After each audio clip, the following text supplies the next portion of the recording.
bold, fearless and standing up for you. That's me, Martin Daubney, 3 p.m. till 6 p.m, weekdays, here only on GB News. The People's Channel, Britain's news channel. 5 hosts, 5 opinions, 5 fearless debates, 5 unfiltered takes on the day's news. 5 reasons not to be anywhere else on Saturday night. This is the Saturday 5. You got me good there. Britain's biggest Saturday night TV show. It's not a bad brand. Yeah. Uncensored. Very, very racy tonight. On the unpredictable. What does she say? Can you translate it for us? And always entertaining. And how can a country go from being led by William Wallace to Saturday nights from 6 p.m. only on GB News. The People's Channel. Britain's news channel. You're going to want to stay tuned, trust me. Britain was once the envy of the world. But look around. A nation that no longer knows what it is or where it's going. A country that's broken. How do we fix Britain? How do we bring it back? Friday night with Matt Goodwin at 8 p.m. Only on GB News.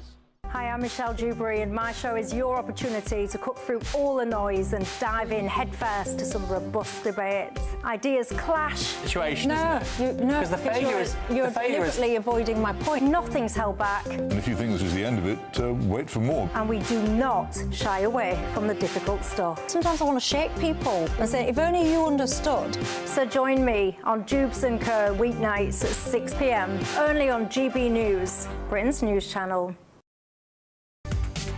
From the school run to the home run, watch a new show for all of Britain. He can say whatever he wants. A straight-talking show where all voices are heard.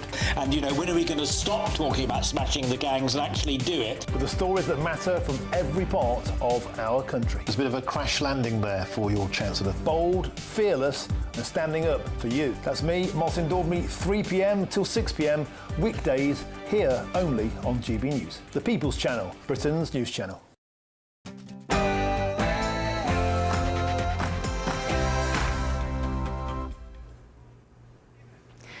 Donald Trump has declared war on the far left. We'll tell you why.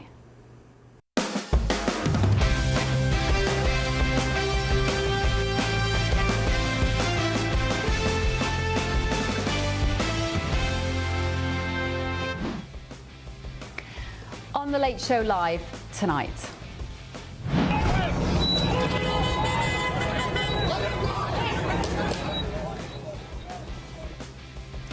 Far-left activists dubbed Antifa are terrorising Trump's America.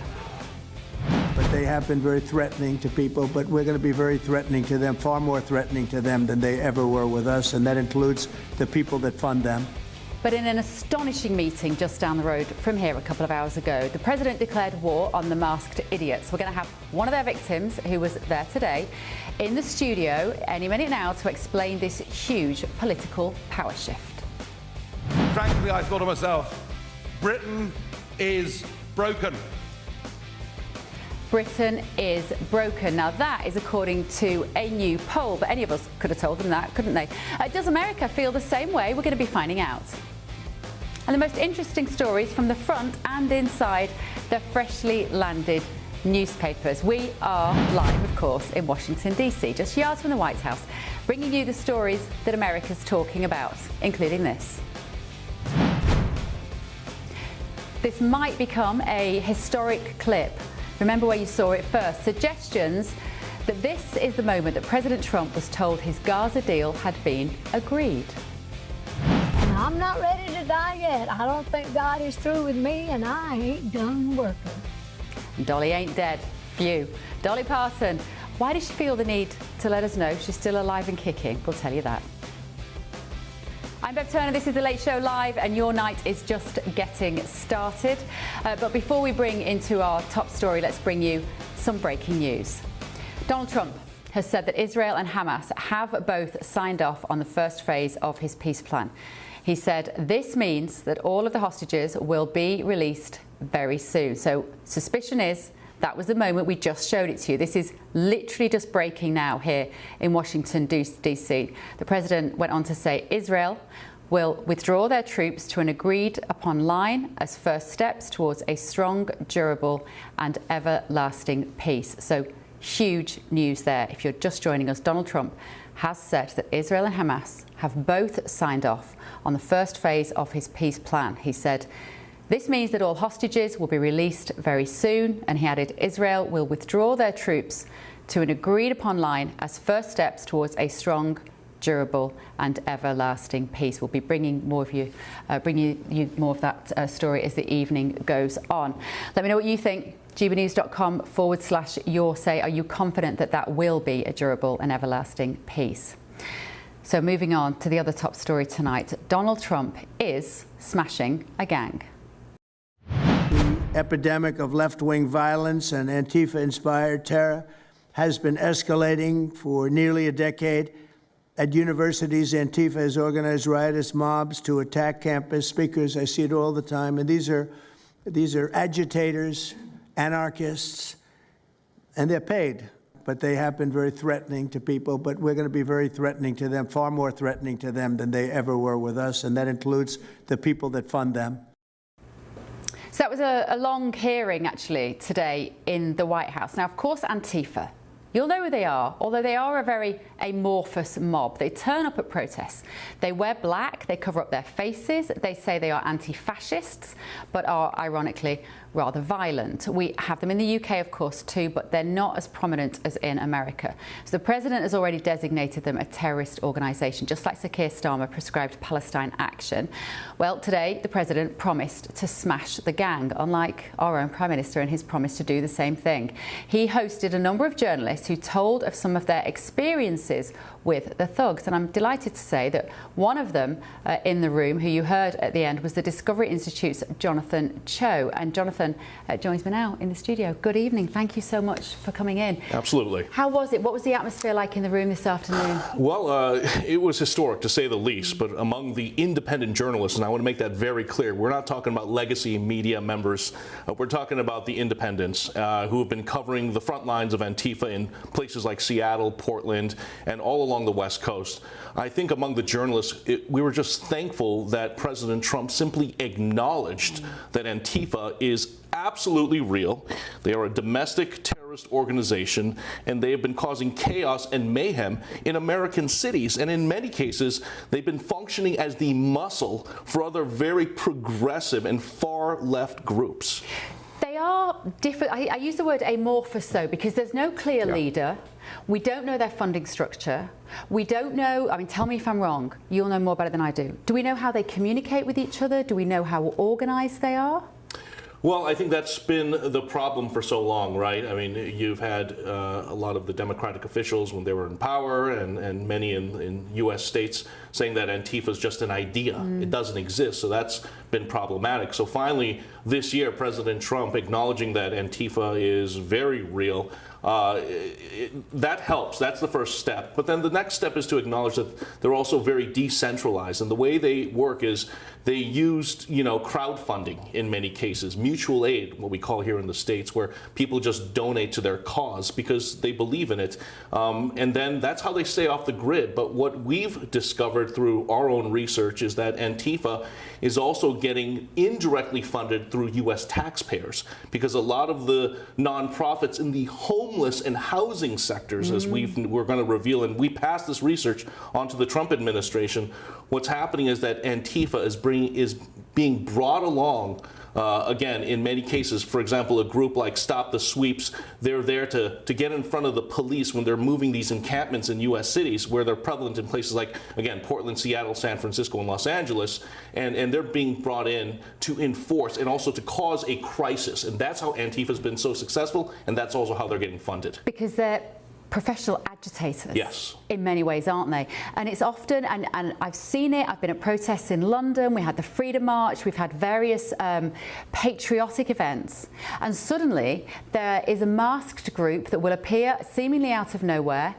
and the police will treat them differently somehow to the other protesters.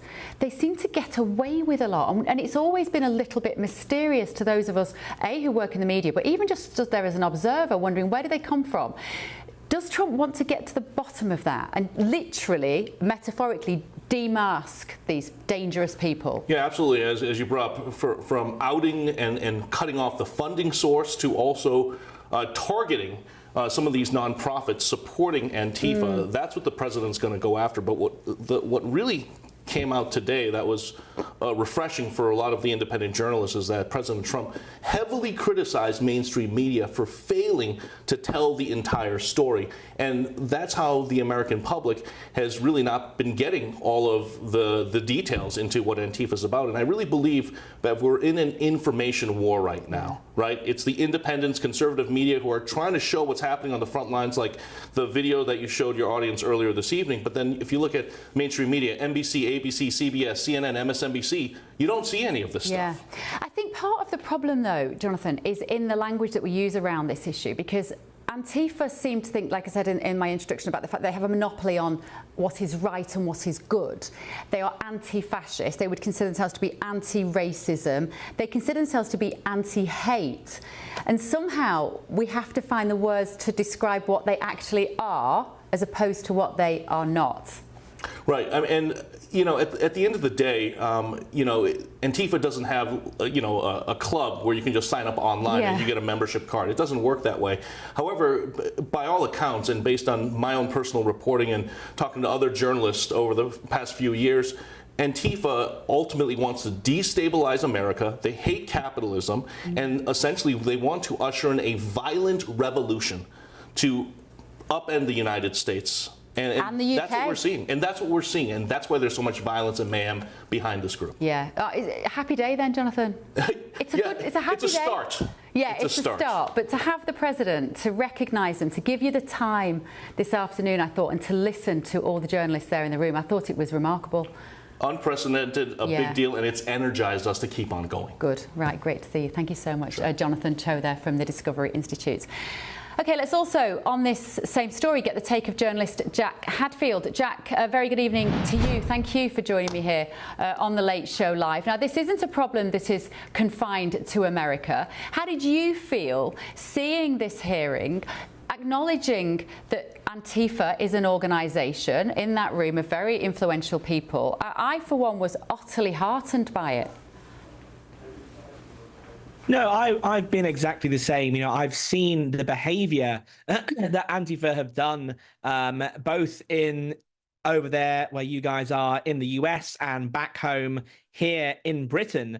You know, when I was just 19, I was attacked by Antifa thugs the day after Brexit in a park in Whitechapel, and the police blamed us for being there, for being independent journalists and filming. At some of the recent counter demonstrations to the asylum hotel protests, for example, at the Thistle City Hotel in the Barbican just a couple of months ago, Antifa rocked up there as well, along with Stand Up to Racism, and Antifa went and fought the police, because that's what they do, because they are violent street thugs, and we know that they're organized. You know, as Joe pointed out, that you know, there is no obviously specific, there's no president of Antifa, for example, but they operate in cells, and terrorist organizations like ISIS, like Al-Qaeda, also operate in cells. They operate exactly the same way. So for the left, who have been saying for ages that, oh, you can't do anything about Antifa because it's not a real organization, well, we've prescribed groups that look just like them much earlier. So yes, I'm very, very heartened to see that there's actually action being taken on this topic finally.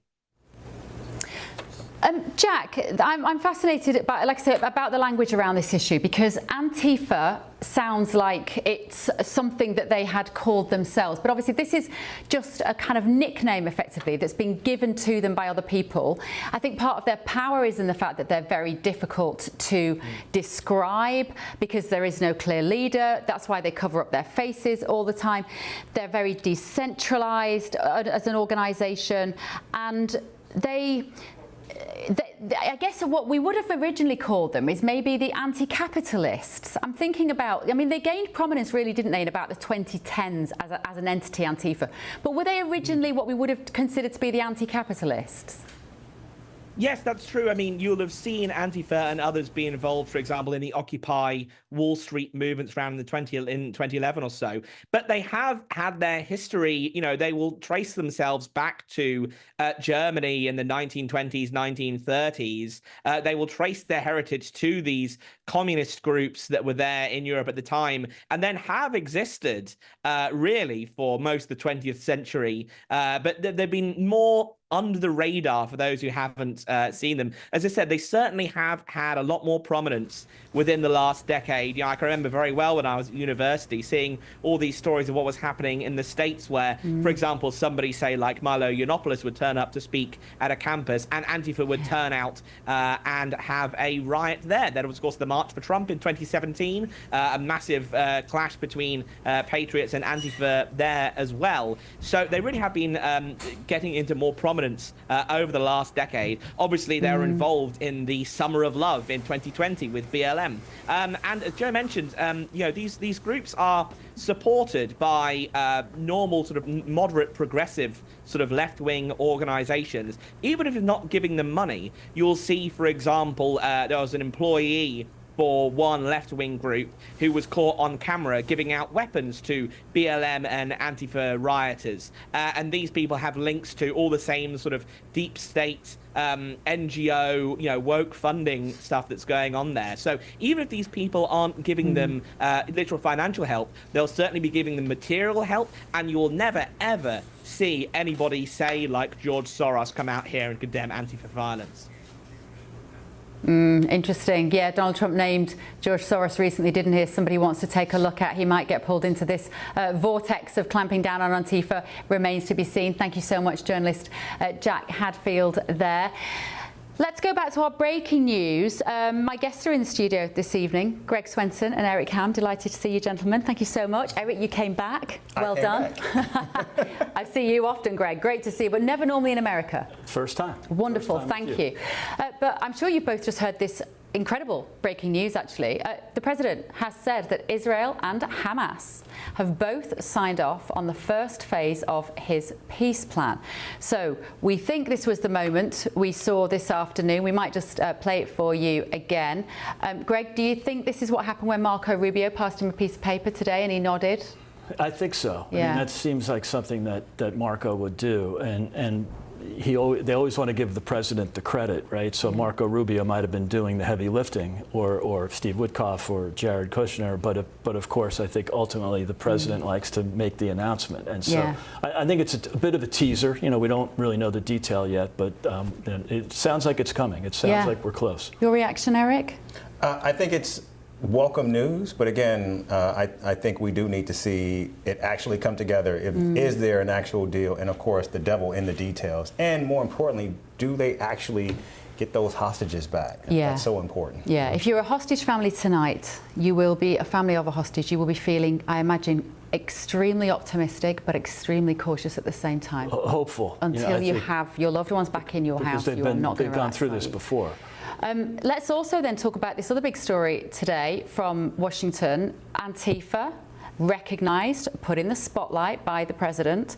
We've heard from one of the people who was there this afternoon as a witness. We're going to have another one in a little later, somebody who was actually physically attacked by Antifa, a journalist.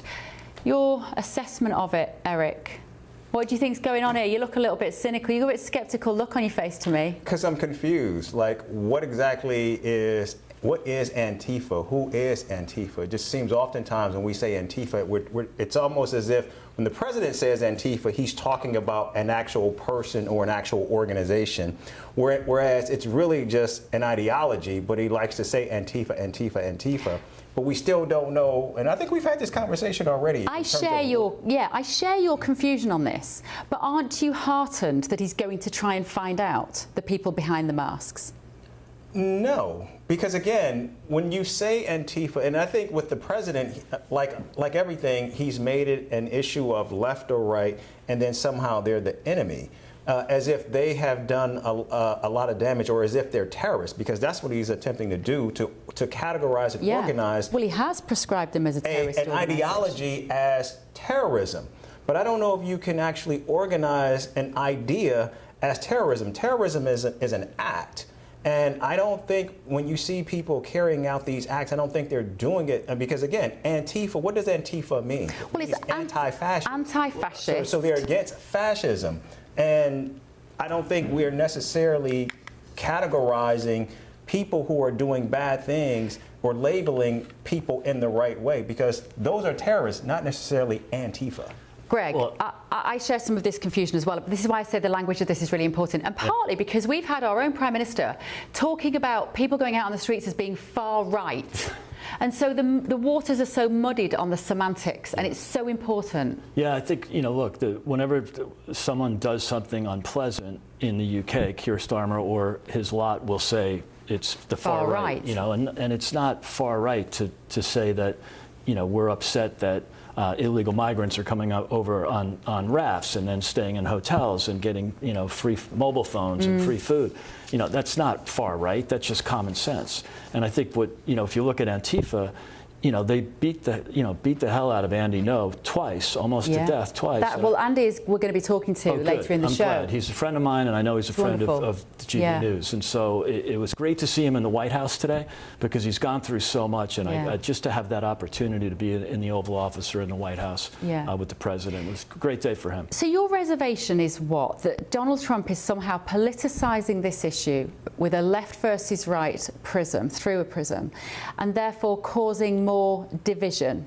Does it matter if he catches the bad guys who won't show us their faces? Oh, look, if there are people who are acting as terrorists in the name of Antifa, then I think the president has every right, and I think we should applaud the president for going after people who engage in terrorism using a political ideology. And violence. But I think also we need to be careful to recognize that there are people who are on both sides doing this.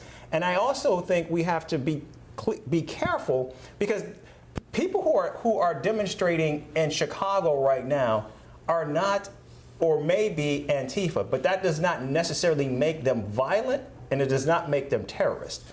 There are people who are demonstrating in Portland, Oregon right now who are not Antifa, but then there are people there who are engaged in violent activities who also may not be Antifa. So I think there's a lot of gray in what the president is attempting to do, but he's making it black and white, and I think that's where it becomes problematic. Collectively, Antifa is not quite as organized as other terrorist organizations, but it is a bunch of loosely defined groups here in America, always behind the mostly peaceful protests. I thought that was amusing back in 2020.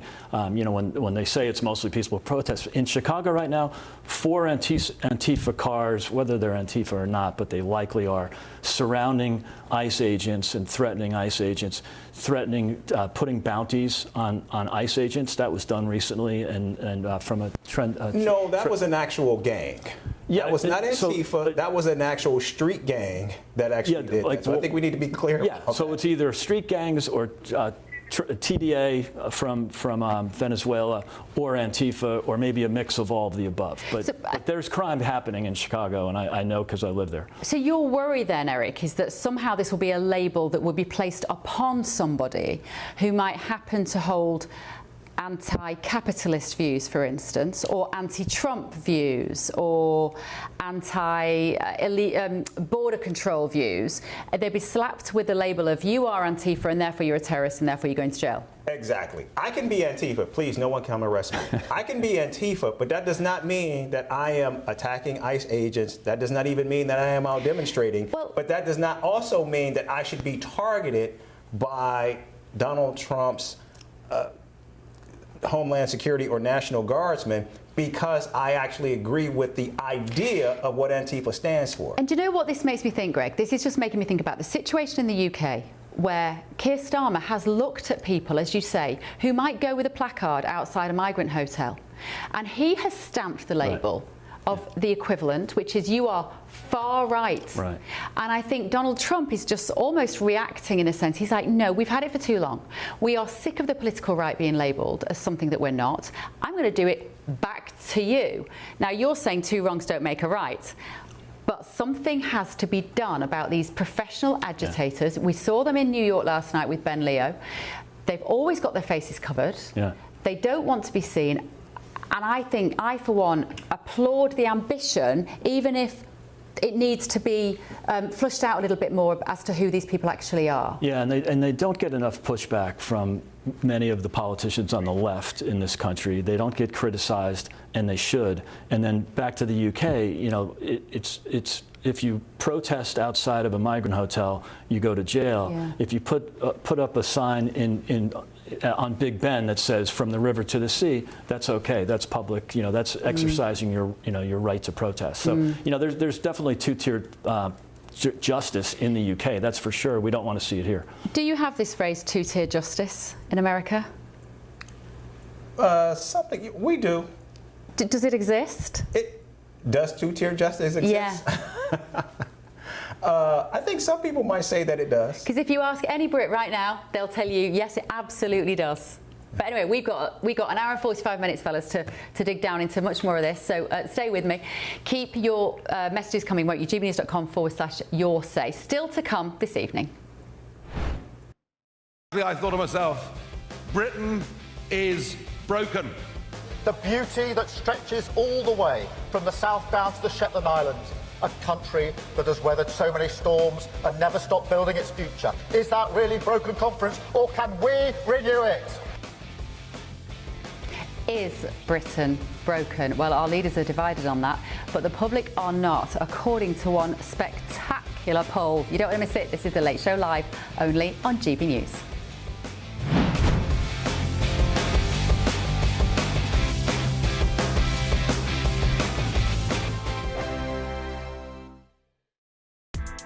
Join me, Nana Akwe, for an informative, interactive news programme with a difference. It's fun. No, he didn't say that, Dave. I'm so surprised. I think there's an element of truth to that. Join me from 3 p.m. every weekend, only on GB News, Britain's news channel. Hi, I'm Michelle Dewberry, and my show is your opportunity to cut through all the noise and dive in headfirst to some robust debates. Ideas clash. Situation, No, isn't it? no, Because the failure is you're deliberately avoiding my point. Nothing's held back, And if you think this is the end of it, wait for more. and we do not shy away from the difficult stuff. Sometimes I want to shake people and say, if only you understood. So join me on Jubes and Kerr weeknights at 6 p.m. only on GB News, Britain's news channel.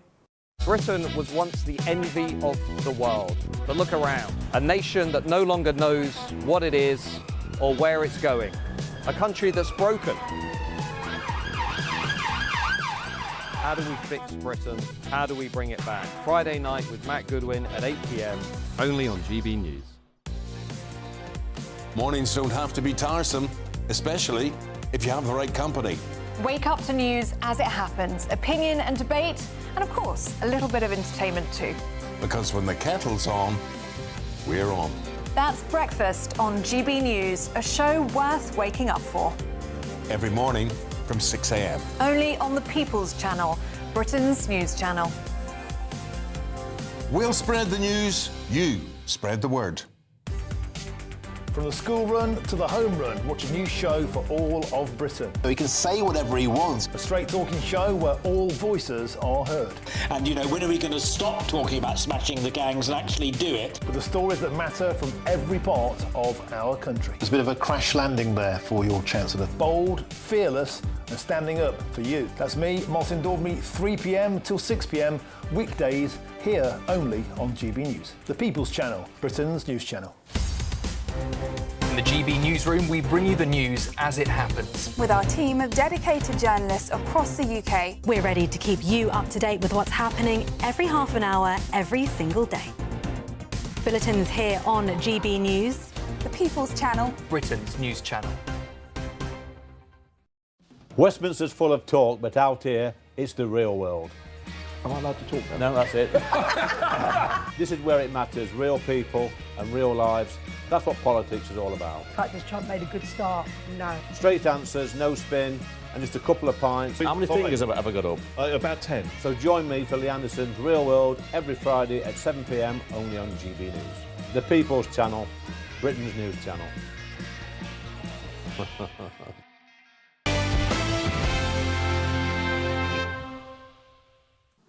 12 minutes into the new year, environmental sensing platforms indicated that a fire had started. It took the defendants several tries to contact 911 to report the fire.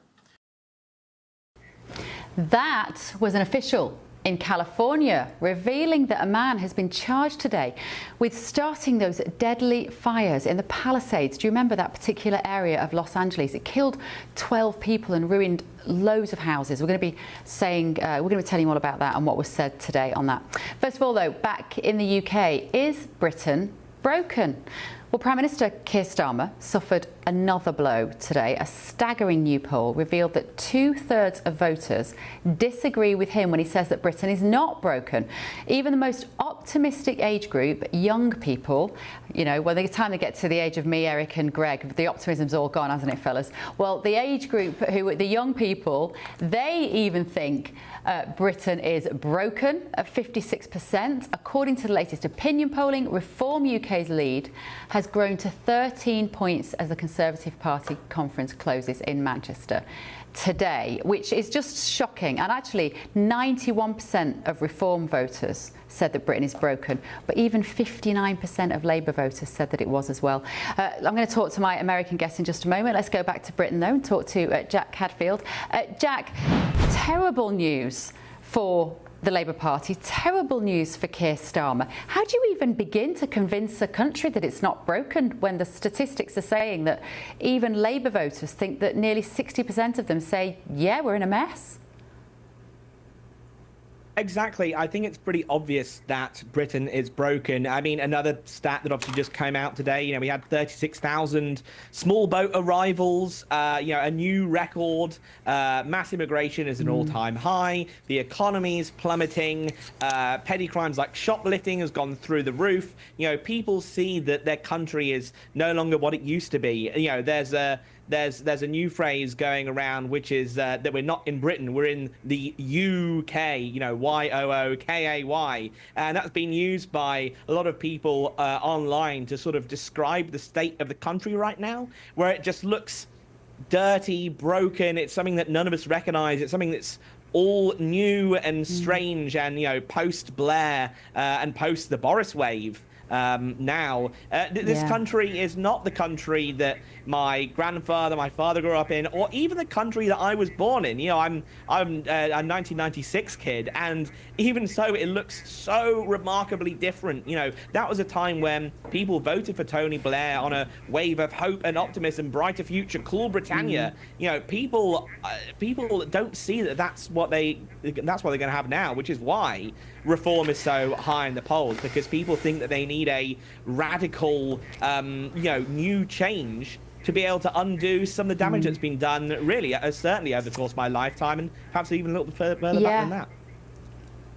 Let me bring Jack, let's bring in our American guests here, because I think, Greg, that this is still, and I will say this, and I don't think this is wrong at all, but I will make no apologies for saying this, I think this is a post-pandemic hangover. We printed so much money, quantitative easing, during the pandemic, so we could just give it away to people so they could sit at home in the garden and not go to work. We are paying the price for all of those decisions in the fact that we got no money, nothing works, everyone's lazy, and we've got massive immigration thanks to Boris Johnson. Greg, you spend a lot of time in the UK, is that accurate?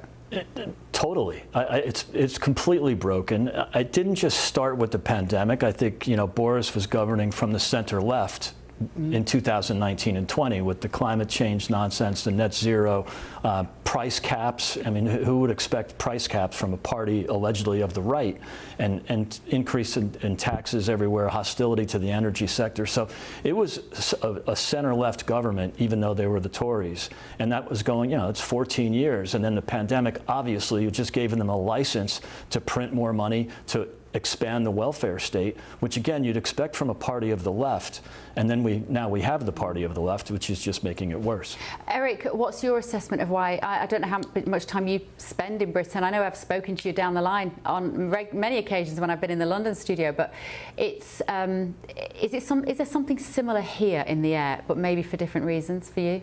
No, I don't think so. In fact, the United States has actually outperformed much of the world post-pandemic when you look at where we have been, particularly in terms of GDP, which has steadily risen. And I think what we're seeing right now is what the UK is experiencing is what a lot of Europe is experiencing right now. There is contraction that they're seeing take place right now. Which to me doesn't suggest that this is actually a left or right issue or a political issue, but it's a problem with, I think, the inability to make hard choices. In fact, if you look at France right now, they can't keep a prime minister.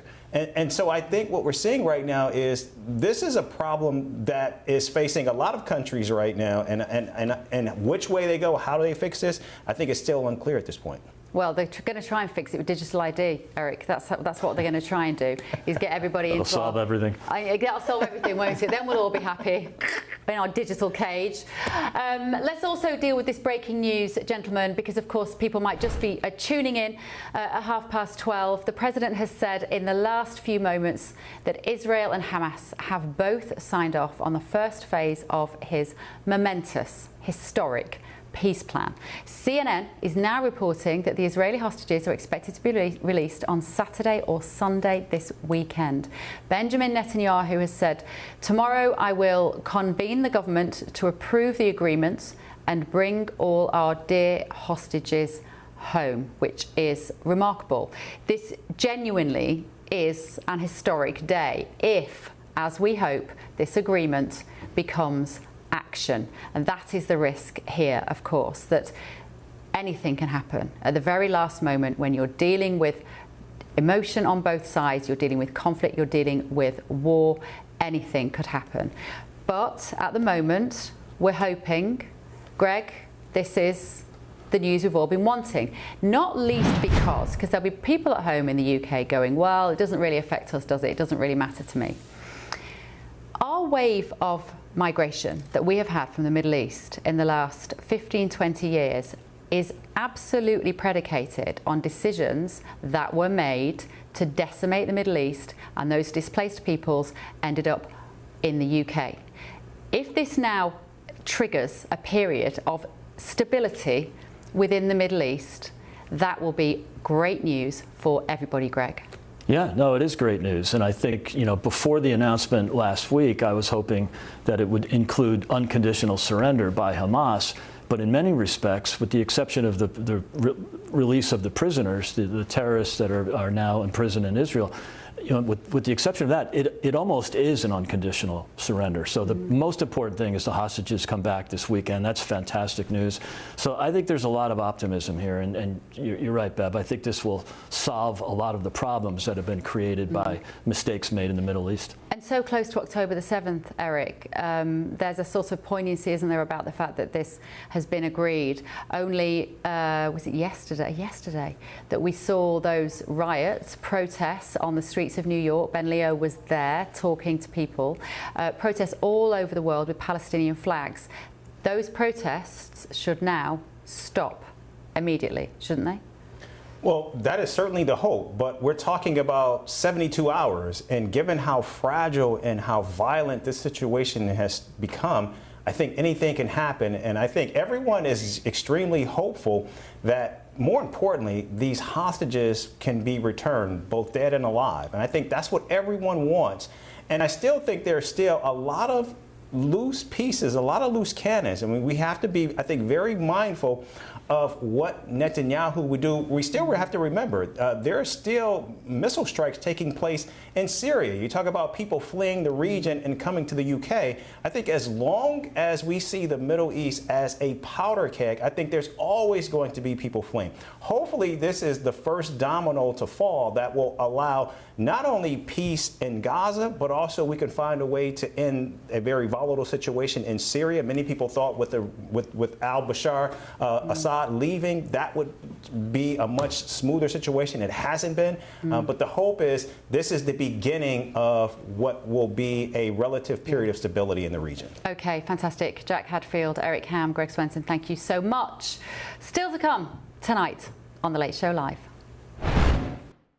Conference, the next Conservative government will abolish stamp duty on your home. Finally, Kemi Badenoch, leader of the Conservatives, has made her first concrete policy announcement. Is it a solid plan or a shaky scaffold? Also tonight. The truth is smothered by lies, told for power and for profit. Feels like more justice on the horizon. An unclassified report has revealed that Joe Biden's family ties to corrupt business deals in Ukraine may have been genuine after all and may just have been, you guessed it, suppressed. This is The Late Show Live, only on GB News.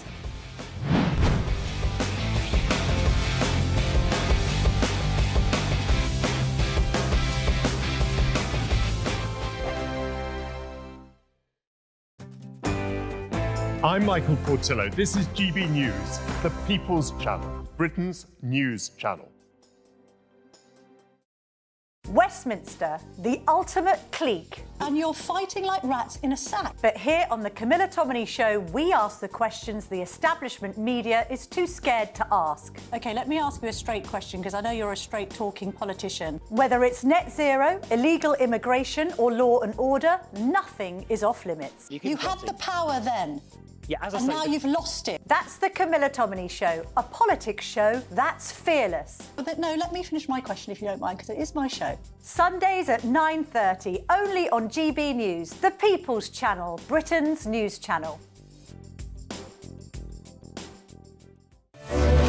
Miriam, you can't be serious. Scrapping the triple lock on state pensions?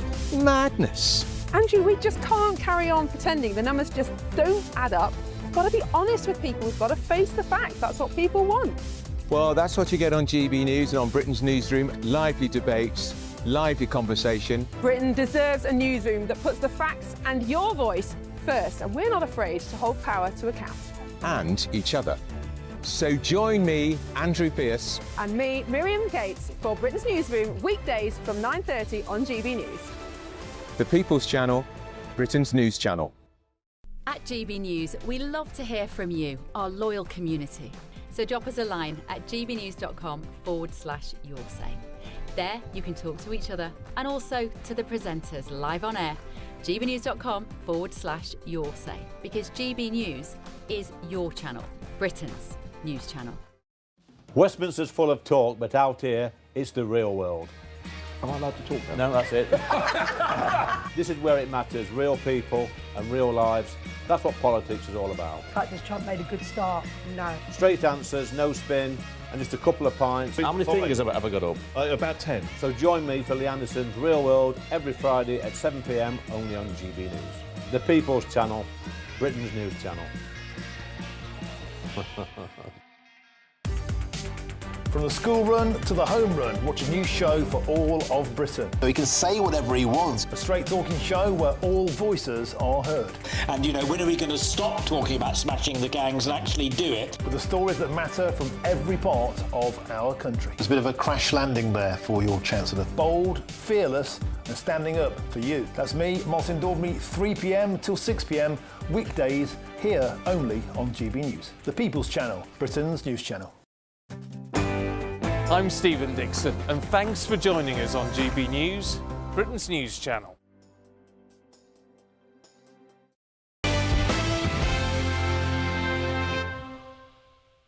I have looked at the rates you have to pay to see if we can lower them.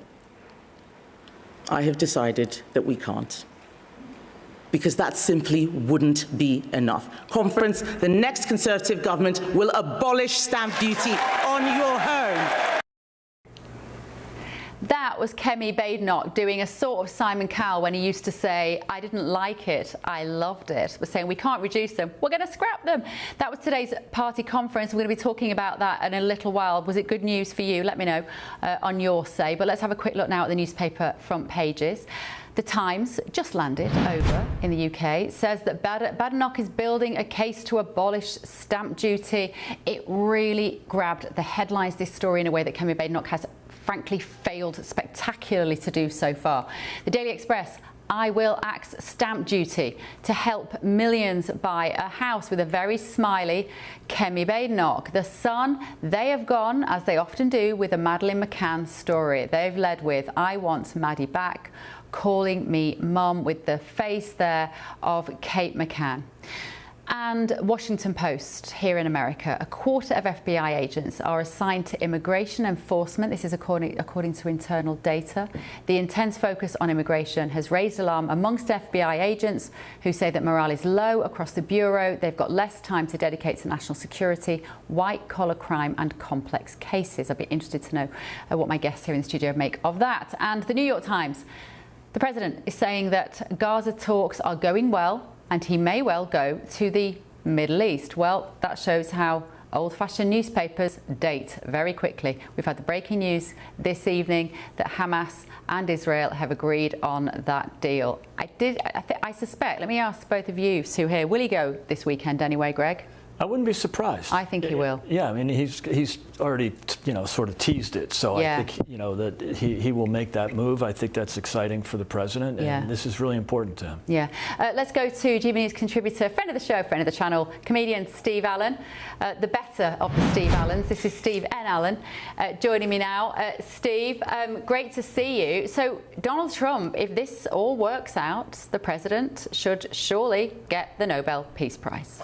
Yeah, too late to get it this time. Stop saying "oh God" in my left ear. Too late this time. He missed. You're right. He missed the application date this time, but he's got to have it in the bank for next time. He's certainly putting in all the work, isn't he? And look, I know there are two types of people in this world. There are the people who love Trump and people who hate Trump, and this is the way of the world. But even if you don't like Donald Trump, take the win. If things are improving in the Middle East, then surely it's time to say, do you know what? Have yourself a peace prize. If you can bring about peace in the area of this globe that's not particularly done well when it comes to getting peace, good. Obviously, there's loads of details, and this is just one step towards it. But we have to admit, this is a step that has not been taken before. So it's pretty good if we could be sorting out what seems to be the problem that was going to go forever. If we can find a way to make it move forwards, then good. And if the prize is you get that Nobel Peace Prize, surely the planet has to be OK with that. Yeah. Can I ask you about the front page of The Mirror, Steve, which is running with the Madeleine McCann story? Why are the McCanns on the front page of the paper today? So there's been a court case about a Polish woman who is accused of being a stalker who turned up and said, I demand a DNA test because I'm Madeleine McCann. And wasn't. I mean, unsurprisingly so. You look at the details of this and you think, OK, something's going on there that's not particularly right. But it does mean that in court we heard Kate talking about her emotions and feelings about this, understandably saying, of course, she just wants Maddie back, calling her mum. I know a lot of time has passed, although some newspapers do seem to still obsess with this story, and you can raise the issue of there are very similar stories, there are other stories that maybe should get the same level of exposure that don't. This is just the way of news, isn't it? Sometimes there'll be one story that very much connects with people, the newspapers go with that, so that's why they're still giving coverage. But in terms of actual details, it's not a move forward in the story of solving the case. This is a different case of some Polish woman who thought she was Maddie and wasn't, and clearly wasn't. Yeah, I remember that one when she came into the public eye, actually. Now, let's look at The Guardian, can we? Ministers commit to overhaul of licensing laws to push up growth. I mean, this is going to affect, hopefully, the hospitality industry, a helping hand for our pubs and restaurants. Yeah, hopefully. They had a terrible time post-pandemic, we know that. Part of this story, my theory is that it's on the front page of The Guardian because they really do not want to talk about Kemi and the stamp duty thing. They've tried to find a different story. And this is basically throwing up in the air the idea that we might extend opening hours, that might be good. And that kind of happened before, I remember, back in the day when I used to try and have an alcoholic beverage after 11. Very difficult in London. Not anymore. I mean, that was a Tony Blair era thing, wasn't it? That got changed. And clearly hasn't led to the hospitality industry doing particularly well. So it's not a panacea. It's not a silver bullet that you could just change opening hours and things will be fixed. But it's good to look at it because it does seem there's a lot of restriction stopping some of these places doing particularly well. Is it still 14 pubs a week closed down? Look, it's difficult to keep it going. People have changed the way that they go out, changed the way that they drink. If the government can step in, if ministers can actually help these businesses stay afloat, it's good for the economy. But it does seem like it's not even moving deck chairs around, is it? This is a small bit of dotting I's and crossing T's and paperwork in a news agenda that's very much talking about the Tories when they don't want to. Hey, listen, if you think it's hard to get a drink late in London, Steve, you should try living in Washington, D.C. Honestly, gentlemen, you've got no nightlife here after 10 o'clock. Everyone's in bed at 9:30. It's not New York, you know. No, I know. In New York City, you could be up all night, and I don't think the bars ever close in New York. But yeah, Washington, Eric would know. It's a total government town. Yeah, whatever you want to do, you better do it before 9:30. Because everyone goes home to bed and gets up very early and goes back in the office. Yeah, everyone's in the office at like 4 o'clock in the morning. That makes sense then. In fact, there are more Brits in town, I think, at the moment than there have been for a long time. A lot of the British media are over here at the moment. So we're making a change to that, gentlemen. We're bringing the British culture here. Invasion. You can come drinking with me anytime, Eric. Right, thank you to Steve there back in London. But still to come this evening on The Late Show Live, new documents appear to show that Republican senators had their phone calls monitored by top government officials. I'll tell you all about that and a little bit more mysterious. This is The Late Show Live, only on GB News.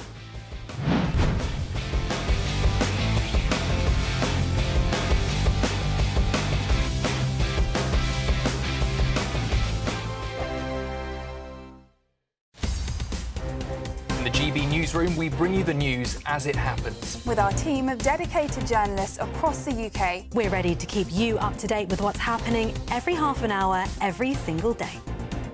Bulletins here on GB News, the People's Channel, Britain's news channel. Mornings don't have to be tiresome, especially if you have the right company. Wake up to news as it happens, opinion and debate, and of course, a little bit of entertainment too. Because when the kettle's on, we're on. That's Breakfast on GB News, a show worth waking up for. Every morning from 6 a.m. Only on the People's Channel, Britain's news channel. We'll spread the news, you spread the word. Westminster's full of talk, but out here, it's the real world. Am I allowed to talk then? No, that's it. This is where it matters, real people and real lives. That's what politics is all about. In fact, has Trump made a good start? No. Straight answers, no spin, and just a couple of pints. How many fingers have I got up? About 10. So join me for Lee Anderson's Real World every Friday at 7 p.m. only on GB News. The People's Channel, Britain's news channel. At GB News, we love to hear from you, our loyal community. So drop us a line at gbnews.com/yoursay. There you can talk to each other and also to the presenters live on air. gbnews.com/yoursay, because GB News is your channel, Britain's news channel. Join me, Nana Akweer, for an informative, interactive news programme with a difference. It's fun. No, he didn't say that, Dave. I'm so surprised. I think there's an element of truth to that. Join me from 3 p.m. every weekend, only on GB News, Britain's news channel. You want to know what's really going on in the corridors of power? Labour don't know what to do with you half the time, and that makes you quite lethal in the chamber. Get behind the headlines with Chopper's Political Podcast. Join me, Christopher Hope, as I sit down with the great and the good of British politics. We'll see where this ruling takes us. These are the stories shaping our nation. Chopper's Political Podcast, available now on all platforms. Listen in and stay ahead. Hi, I'm Michelle Dewberry, and my show is your opportunity to cut through all the noise and dive in headfirst to some robust debates. Ideas clash. Situation, no, isn't it? Because the failure is... You're deliberately avoiding my point. Nothing's held back. And if you think this is the end of it, wait for more. And we do not shy away from the difficult stuff. Sometimes I want to shake people and say, if only you understood. So join me on Jubes & Co. weeknights at 6 p.m, only on GB News, Britain's news channel.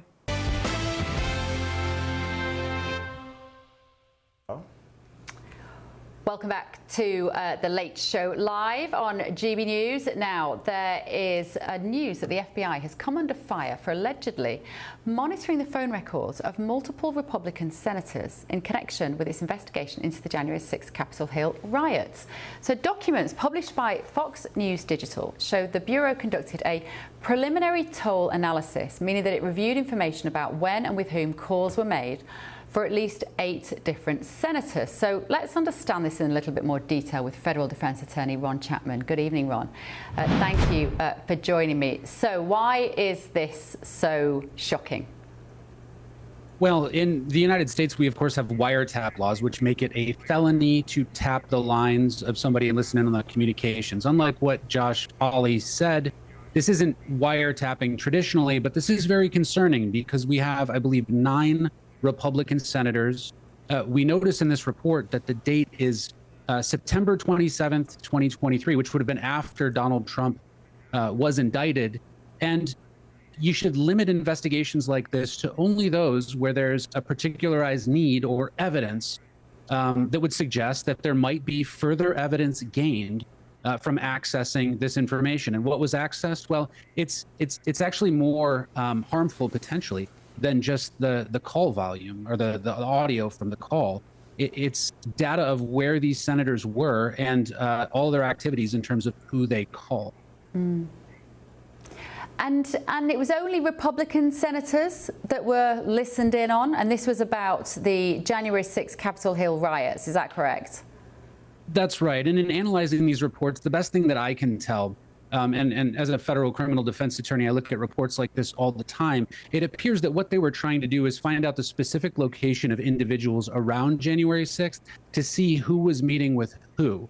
And this cell site location data might actually be included in these types of reports, in which case they would have pretty good knowledge of where certain Republicans were to suggest that they may have known about the events and activities of January 6th or an attempt to overturn the election. And it's taken Fox News, it's taken a media outlet to shine a light on this. Have we had a reaction yet, do you know, from the Republicans who were surveilled? Yeah, there's been quite an interesting reaction. I think that Chuck Grassley was very concerned about it. I think Hawley went in during a committee hearing, I think put up a big billboard of this FBI report that we see showing that his lines were tapped, as he called it, which of course isn't the language that we would traditionally use for this. They're all very shocked. And the concerning thing is that this is only Republicans. And likely this was related to Jack Smith, who was somebody who was appointed as a special prosecutor during a time where both Biden and Merrick Garland believed that Donald Trump had committed a crime. So you have the cart before the horse, and you have folks being investigated before there's evidence that they should be investigated in this manner. And that's the most problematic thing. So we understand that the FBI agents involved have already been fired, and I'm sure there's going to be an effort to look into who actually approved these reports. And Ron, the Epstein shadow will not go away for so many people who could be implicated in that issue. Are we about to see more drama in that particular area soon? Well, there's a bill pending to apparently call a vote on the release of these Epstein files. That's been the big issue. I honestly think, to borrow a phrase from a long time ago, that the Epstein files is basically a nothing burger. Kash Patel would have had to respond to subpoenas lawfully if information existed. And there's just really no evidence that there's going to be anything damaging against Donald Trump, which appears to be what they're looking for. I think in reality, what you have are the records of what is an ongoing FBI investigation that the FBI doesn't want to release for very good reasons. Okay, Ron, thank you so much for joining me. Fascinating stuff there. Federal Defense Attorney Ron Chapman. Let me just ask my panel very briefly. Greg, as a Republican, does it surprise you to think the senators were being listened into by the FBI? The sad news is I'm not surprised. Yeah. And if you just look at what they did during the Biden years, whether it was colluding with the government, the government colluding with social media companies or pressuring, Mark Zuckerberg not to publish anything that, might have been an argument against lockdowns or vax mandates. This is just a long list. I mean, raiding Mar-a-Lago, this doesn't surprise me. And I think more will come out, and Jack Smith, I think, has some accounting. Eric, you've got your skeptical face on. No, I'm not surprised, and I think it was very much warranted. You had a sitting president who was attempting to not only overthrow the country, but also overturn an election, and it appears that there may have been some senators who were colluding with him, and so they needed to find out what was actually happening. Oh, we might go into that, ladies and gentlemen, in the next hour as well, but more to come. Remember the wildfires that tore through California earlier this year? This year, I'll tell you the bombshell update on that after your weather.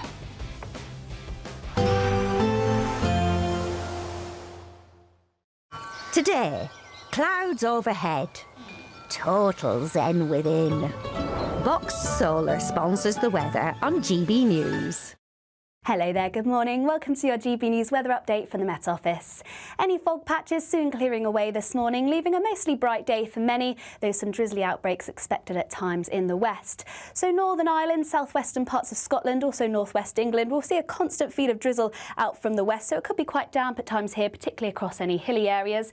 Elsewhere, we'll see a mix of cloud, also some bright, if not sunny spells at times, and where we see those, it will feel warm and pleasant in the sunshine. Highs reaching around 17 to 18, possibly 19 degrees Celsius across parts of the southeast. Even eastern Scotland should see a warm afternoon.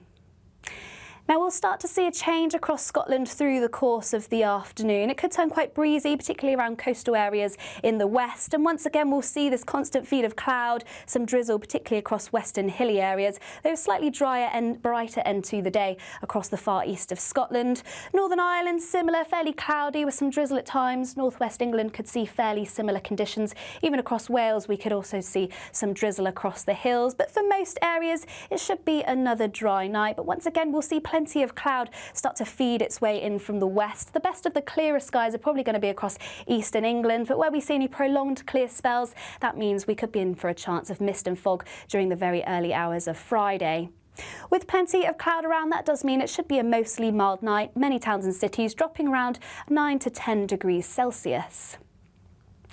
So for the end of the week, it could be quite a grey, gloomy start, particularly across western Scotland, where we'll continue to see drizzly outbreaks. But through the course of the morning, that cloud should lift and break, any mist and fog clearing away, and that should allow some sunshine to develop, particularly across eastern Scotland, northeastern parts of England, though parts of southern England and Wales could hold on to that cloud through much of the afternoon. But still, once again, where we see the bright and sunny spells, it should be another warm day, highs of around 18 degrees Celsius.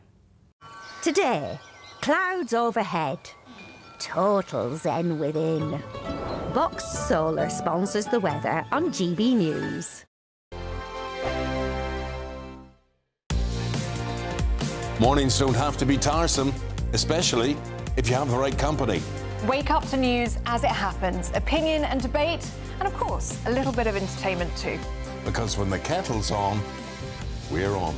That's Breakfast on GB News, a show worth waking up for. Every morning from 6 a.m. Only on the People's Channel, Britain's news channel. We'll spread the news, you spread the word. Hi, I'm Michelle Dewberry, and my show is your opportunity to cut through all the noise and dive in headfirst to some robust debates. Ideas clash. Situation, isn't it? No, because the failure is you're deliberately avoiding my point. Nothing's held back, And if you think this is the end of it, wait for more. and we do not shy away from the difficult stuff. Sometimes I want to shake people and say, if only you understood. So join me on Dubes & Co. weeknights at 6 p.m. only on GB News, Britain's news channel. Join me, Nana Akweer, for an informative, interactive news programme with a difference. It's fun. No, he didn't say that, though.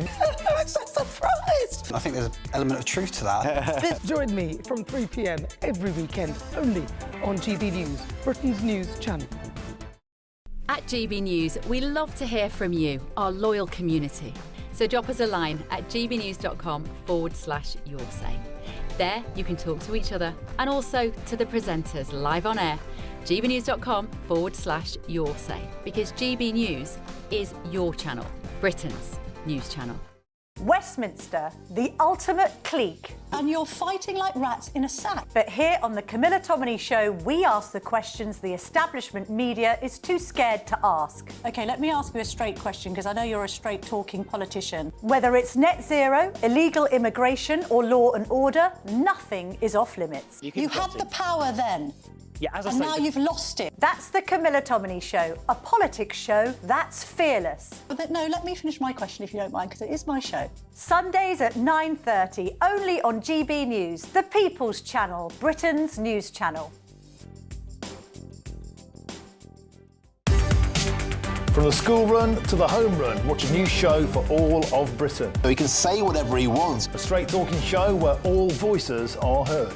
And, you know, when are we going to stop talking about smashing the gangs and actually do it? With the stories that matter from every part of our country. There's a bit of a crash landing there for your Chancellor. Bold, fearless and standing up for you. That's me, Martin Daubney, 3 p.m. till 6 p.m, weekdays, here only on GB News. The People's Channel, Britain's news channel. I'm Tom Harwood. This is GB News, Britain's news channel.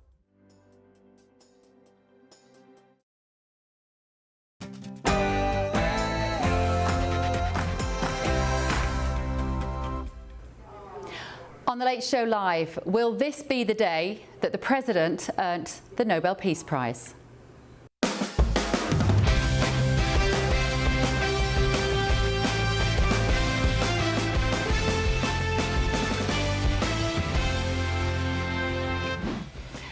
On The Late Show Live tonight, huge breaking news to bring you. Hamas and Israel have agreed Donald Trump's peace deal. The Israeli hostages are expected to return home this weekend. This might become an historic clip. Suggestions are that this was the moment that President Trump was told by Marco Rubio that the Gaza deal had been agreed. If you're listening on the radio, they're at the round table to talk about Antifa. He's handed a piece of paper and he pulls a face.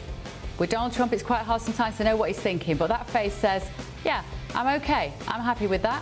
I'm satisfied with that. We don't know what was on that piece of paper, but what we do know as of tonight is that today will always be remembered as an historic day, and it may well be the day that that man earned himself the Nobel Peace Prize, much to the frustration of people who hate him. Also tonight.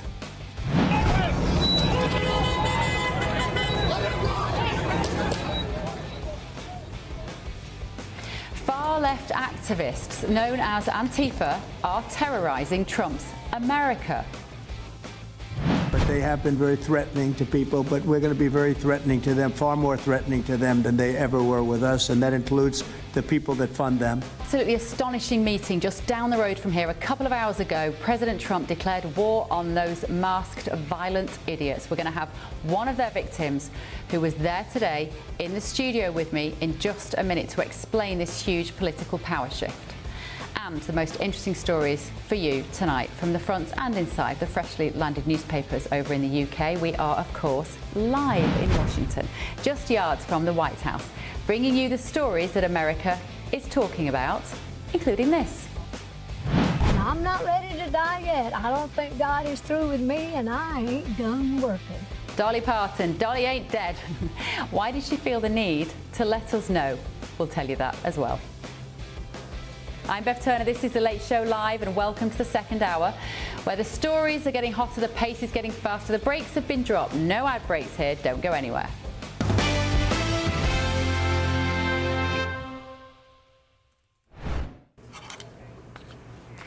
And of course, keep your messages coming, won't you? gbnews.com/your say. But a reminder, if you are just joining us now at 1:02, that breaking news, Donald Trump has said that Israel and Hamas have both agreed on the first phase of his peace plan.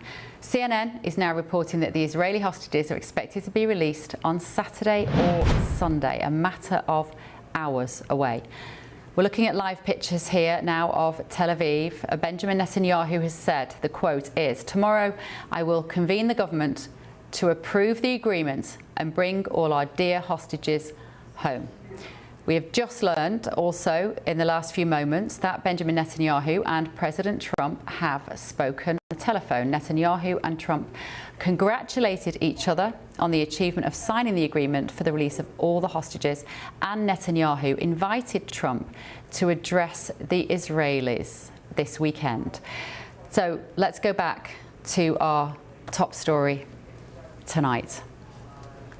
Let me know your thoughts on that as well. We are, I think it's fair to say, thrilled by this news here in Washington, D.C. tonight, but also cautiously optimistic.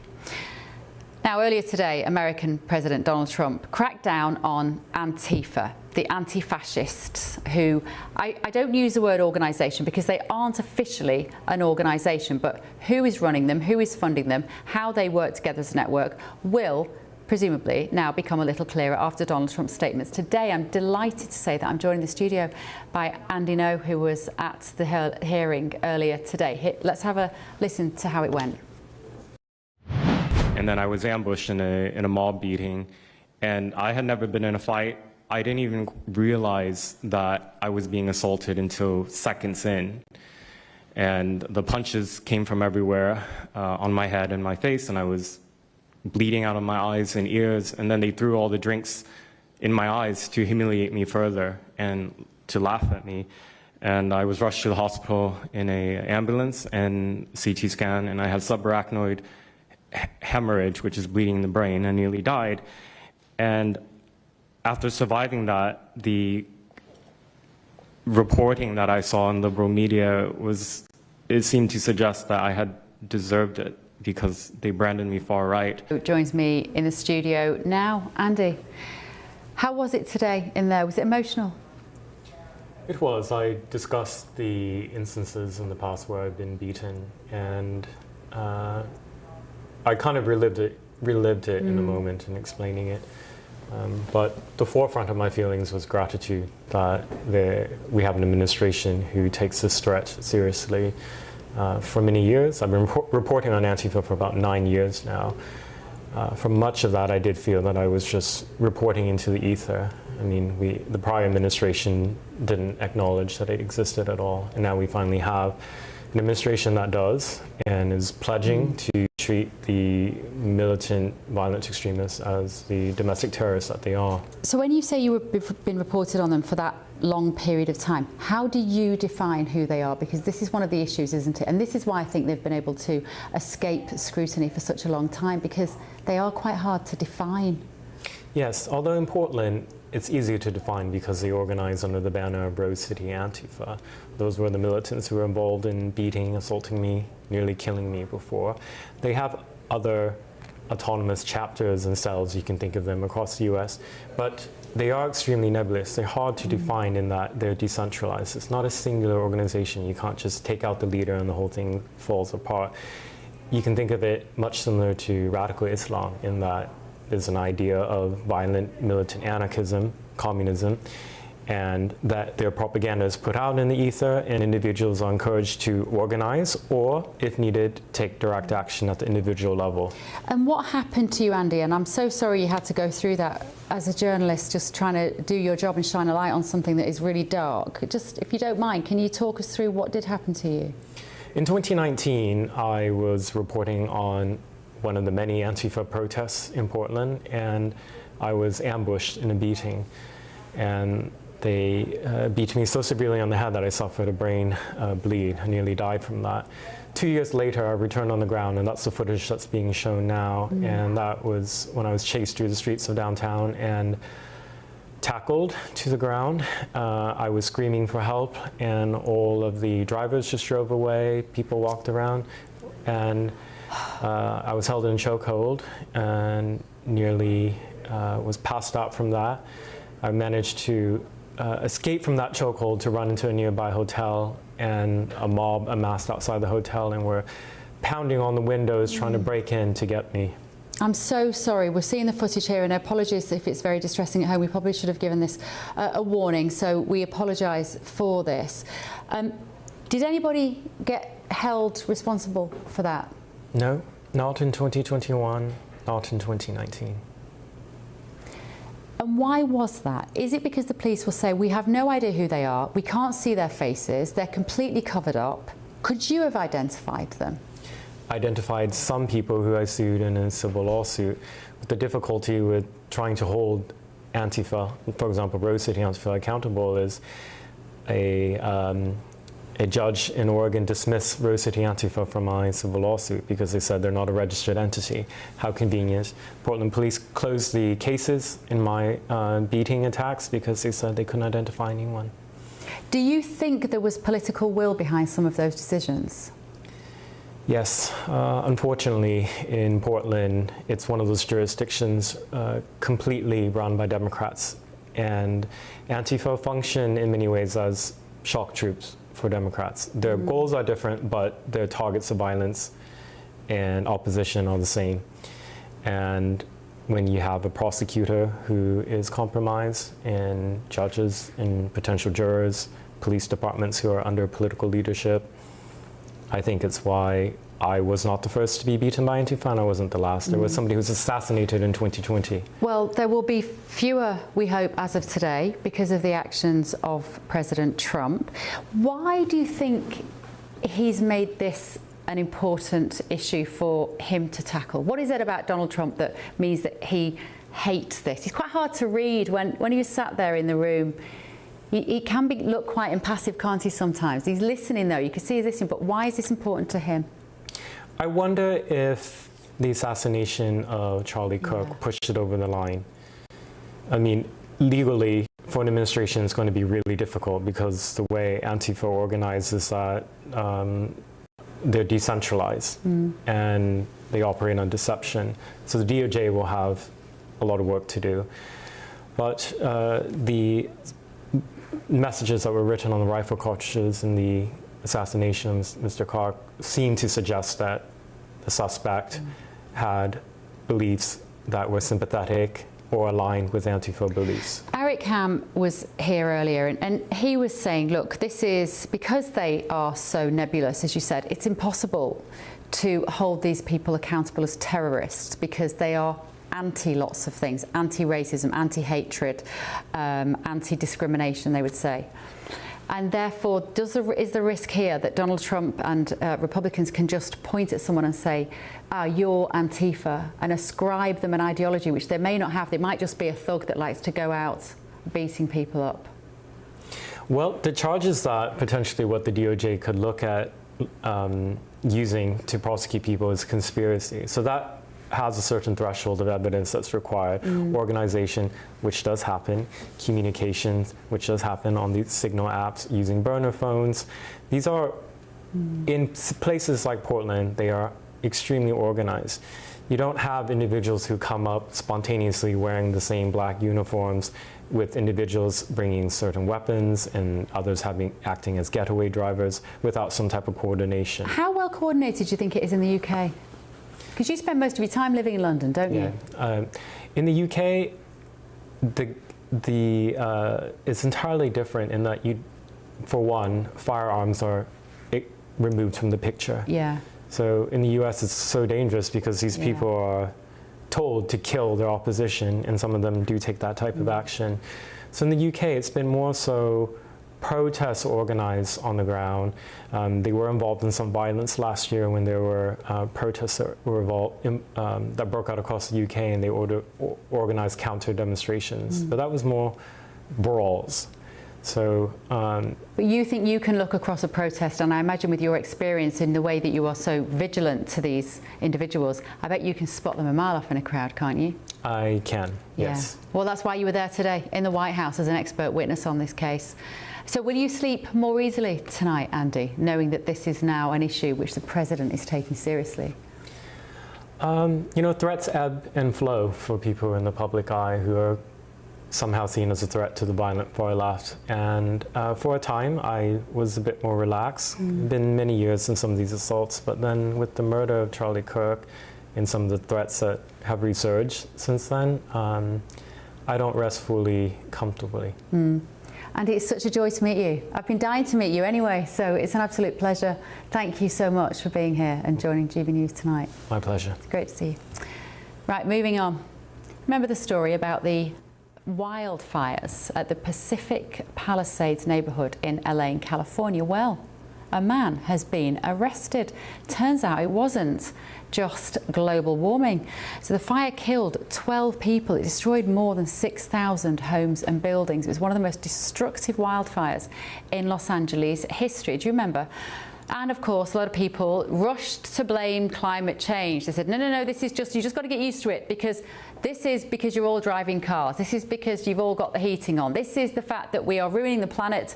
It's getting hotter. Well, turns out it was a bloke named Jonathan Rinderknecht who started a fire shortly after midnight on New Year's Day in the area.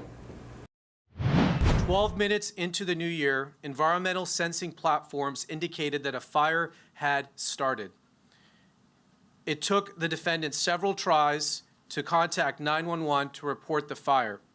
He fled the scene in his car, but turned around after passing fire engines driving in the opposite direction to fight the fire. While the Lockman fire burned, the defendant walked up the same trail from earlier that night to watch the fire and firefighters, using his iPhone to take short videos of the scene. Although firefighters suppressed the blaze, the fire continued to smolder and burn underground within the root structure of the dense vegetation. Well, let's get the take of Ryan Andrews now, owner of California Wildfire Tracking. Good evening, Ryan. It must come as a relief for you if you track wildfires to know that it can be tracked back to the bloke who allegedly started it. Absolutely, and thanks for having me. It's honestly amazing how they were able to track back all that evidence and eventually find the suspect, Jonathan Rinderknecht, who started the fire. He actually started the fire a full week before the Palisades fire began, which was called the Lockman fire. And officials believe that that fire was started with likely a lighter that ignited combustible material such as vegetation or paper, which is according to the local ATF agent, which was leading the investigation. And there's all sorts of extraordinary details, aren't there, that pin it on this guy, Ryan, and particularly even what's been brought into this is some of the media that he was listening to, the songs he was listening to and the things he was watching. Yeah, so connecting to that, he actually asked ChatGPT to create an image of a dystopian painting that included a burning forest and a crowd of people running away from a fire. He had also asked ChatGPT, "Are you at fault?" And if I quote, "Are you at fault if a fire is lit because of your cigarettes?" Shortly after, cell phone data placed him at the scene of a fire breaking out in the Palisades in the early morning hours of New Year's Day. So he has a lengthy history. Extraordinary. Yeah, it's really quite devastating and terrible how this had all happened. And to ask ChatGPT if it's illegal to light a fire with your cigarettes is quite appalling.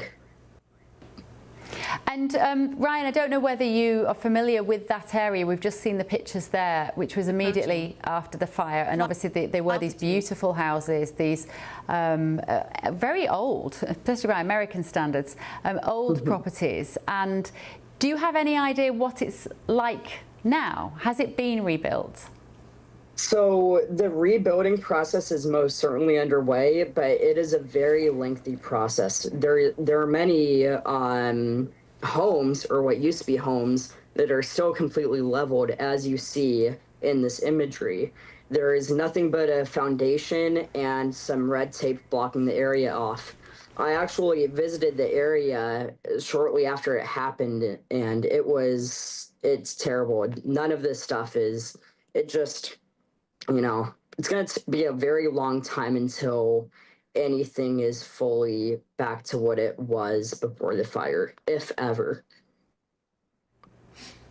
Okay, thank you, Ryan. Thank you so much. Ryan Andrews there, owner of California Wildlife Tracking. My panel is still with me. We're going to bring you some more breaking news about Donald Trump and this Israel and Hamas deal in just a minute. But let me just ask you guys, as two Americans, that fire having appeared to have been started by an individual, Eric, what do you think the reaction will be from the locals down there in California? They've got to be horrified. I mean, people lost everything. We're talking about generations who just lost so much. People barely got out with their lives. And the fact that this was started by someone intentionally, I think it's beyond disgusting. If there were, I mean, this person not only needs to be prosecuted to the fullest extent, but I think there's no level of punishment harsh enough for what took place. Greg? Yeah, unfortunately, the maximum for that is 20 years. I wish it was a lot higher. Because but what, for starting a fire? Well, because 12 people died. Yeah. Will they not hold him culpable you could for actually make that argument. And murder? I think there's going to be more indictments to come out. So right now, it was just the ones that came out today were just arson, basically. Right. So you could see homicide come out of it. That's a great point. But I hope this doesn't take away from the fact that there are wildfire risks. I mean, wildfires are not new to that part of the country. The Santa Ana winds blow in every year, and there's, so it's water management. There's a lot of things that made that fire a lot worse than it should have been. Yeah, okay. Right, let's bring you that top breaking news story tonight. The president here in America has announced that Israel and Hamas have both signed off on the first phase of his peace plan. He's given a very short interview with Reuters, and he said this. He said the whole world has come together on this one. Israel, every country has come together. This has been a fantastic day. This is a great day for the world. It is a wonderful day for everybody. Now, often Donald Trump talks in superlatives, and they don't seem to apply always, do they, Eric? But on a day like today, surely it is a time for saying it's a wonderful day, a fantastic day, a great day for everybody. I completely agree. And I don't say that often about Donald Trump, but I think he's absolutely right. There's been so much suffering over these last 2 years. Not only the people of Gaza who have suffered so much, but the families who have been wanting to see the release of their family members. And we have seen them crying out. And the fact that now we have an agreement, and the hope is that they are returned. We're told that this will happen by the weekend. And so I'm pretty sure many are waiting with bated breath. The question becomes, can this actually happen where these people can actually see their loved ones once again? Do you think Trump derangement syndrome will stop people giving Donald Trump credit, Greg? Of course it will. Yeah, absolutely. But as you pointed out, Bev, that there's buy-in from not only the region, but the whole world on this. I mean, just about every country. Even Eric Ham. Has supported it. So, I mean, if he wins the Nobel Peace Prize, I just want to sit back and enjoy the show of the left going completely berserk. Can we just bask in the euphoria of hostages finally being released? Good point. The suffering coming to an end before we start raising up Donald Trump as a deity for doing his job, please? I think that is actually, we will concede that is a valid point, It's a good Eric. moment. It's a good moment. But do you know why I think people will call for it? Is because of the persistent frustration that he doesn't get the credit that he deserves. And bear in mind, I am someone that used to have Trump derangement syndrome. This is a very new conversion for me. I did used to be.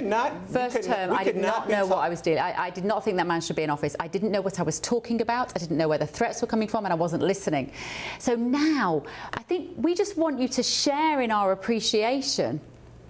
We could not, on one hand, be saying this man needs to be given the ultimate prize and symbol of peace while he is systematically destroying democracy and militarizing our cities on a daily basis. How is he destroying democracy? I don't know, and I don't think the 5 mothers of the people killed in Chicago last weekend would agree with that. I think that many of us in Chicago are saying, bring it in. That's your hometown, isn't it? It is, yeah. To say nothing of the people of Memphis, Tennessee, who are also seeing deaths take place on a daily basis. But that doesn't mean that those cities need to be militarized. They need more resources. So what the president should be doing is working with members of Congress to ensure that monies are appropriated to actually deal with and address that. Not simply do like we're seeing in terms of increasing polarization by making it a blue versus red. And so then you militarize, and then you have a situation that becomes increasingly combustible, like what we're seeing take place in Chicago and Portland. Is it combustible, or is it just calming down? Because nobody dare combust when you've got a bloke with a machine gun stood on your street. Yeah, look at Washington. I mean, I've walked around here a lot in the last 6 weeks, and just having the presence there. The National Guard aren't doing anything really. They can't arrest people. They can't really do police work. But just the presence of them makes people feel safer, and I would imagine makes people, the villains, a lot more uncomfortable and less likely to do anything. So it does make me feel safer. You see, there will be people who will say, okay, so Donald Trump is making the streets of his own country safer. He tonight has made life safer for people in Gaza, for the Palestinian people, safer for people who live in Iran, who live in Lebanon. All of that area now, hopefully, calm. That's a remarkable achievement, even if you think it's to come too soon to talk about that. India and Pakistan, what he did there, that could have escalated. Well, he slapped some tariffs. Yeah, but he brought his tariffs. He brought his tariffs in, and he basically said, "You two play nicely. I'm going to slap massive tariffs on both of you." That's what he did, Eric Cam. He's a peace president, you know. He's an anti-war president, and he also wants what's best for the people in the cities in America. It's one of those times when I say, need something stronger. I say, if you're listening on the radio, Eric Cam is doing massive eye rolls. That's all I can tell you. And looking in his glass, hoping it was a vodka at this time of the evening and not just water. But right, let me know your thoughts this morning. We are reading your comments, and we will read them now because still to come on The Late Show Live. The truth is smothered by lies, told for power and for profit. An unclassified report appears to reveal that Joe Biden's family ties to corrupt business deals in the Ukraine weren't imaginary after all, and they weren't a conspiracy theory. Also tonight, here's a story you definitely don't want to miss.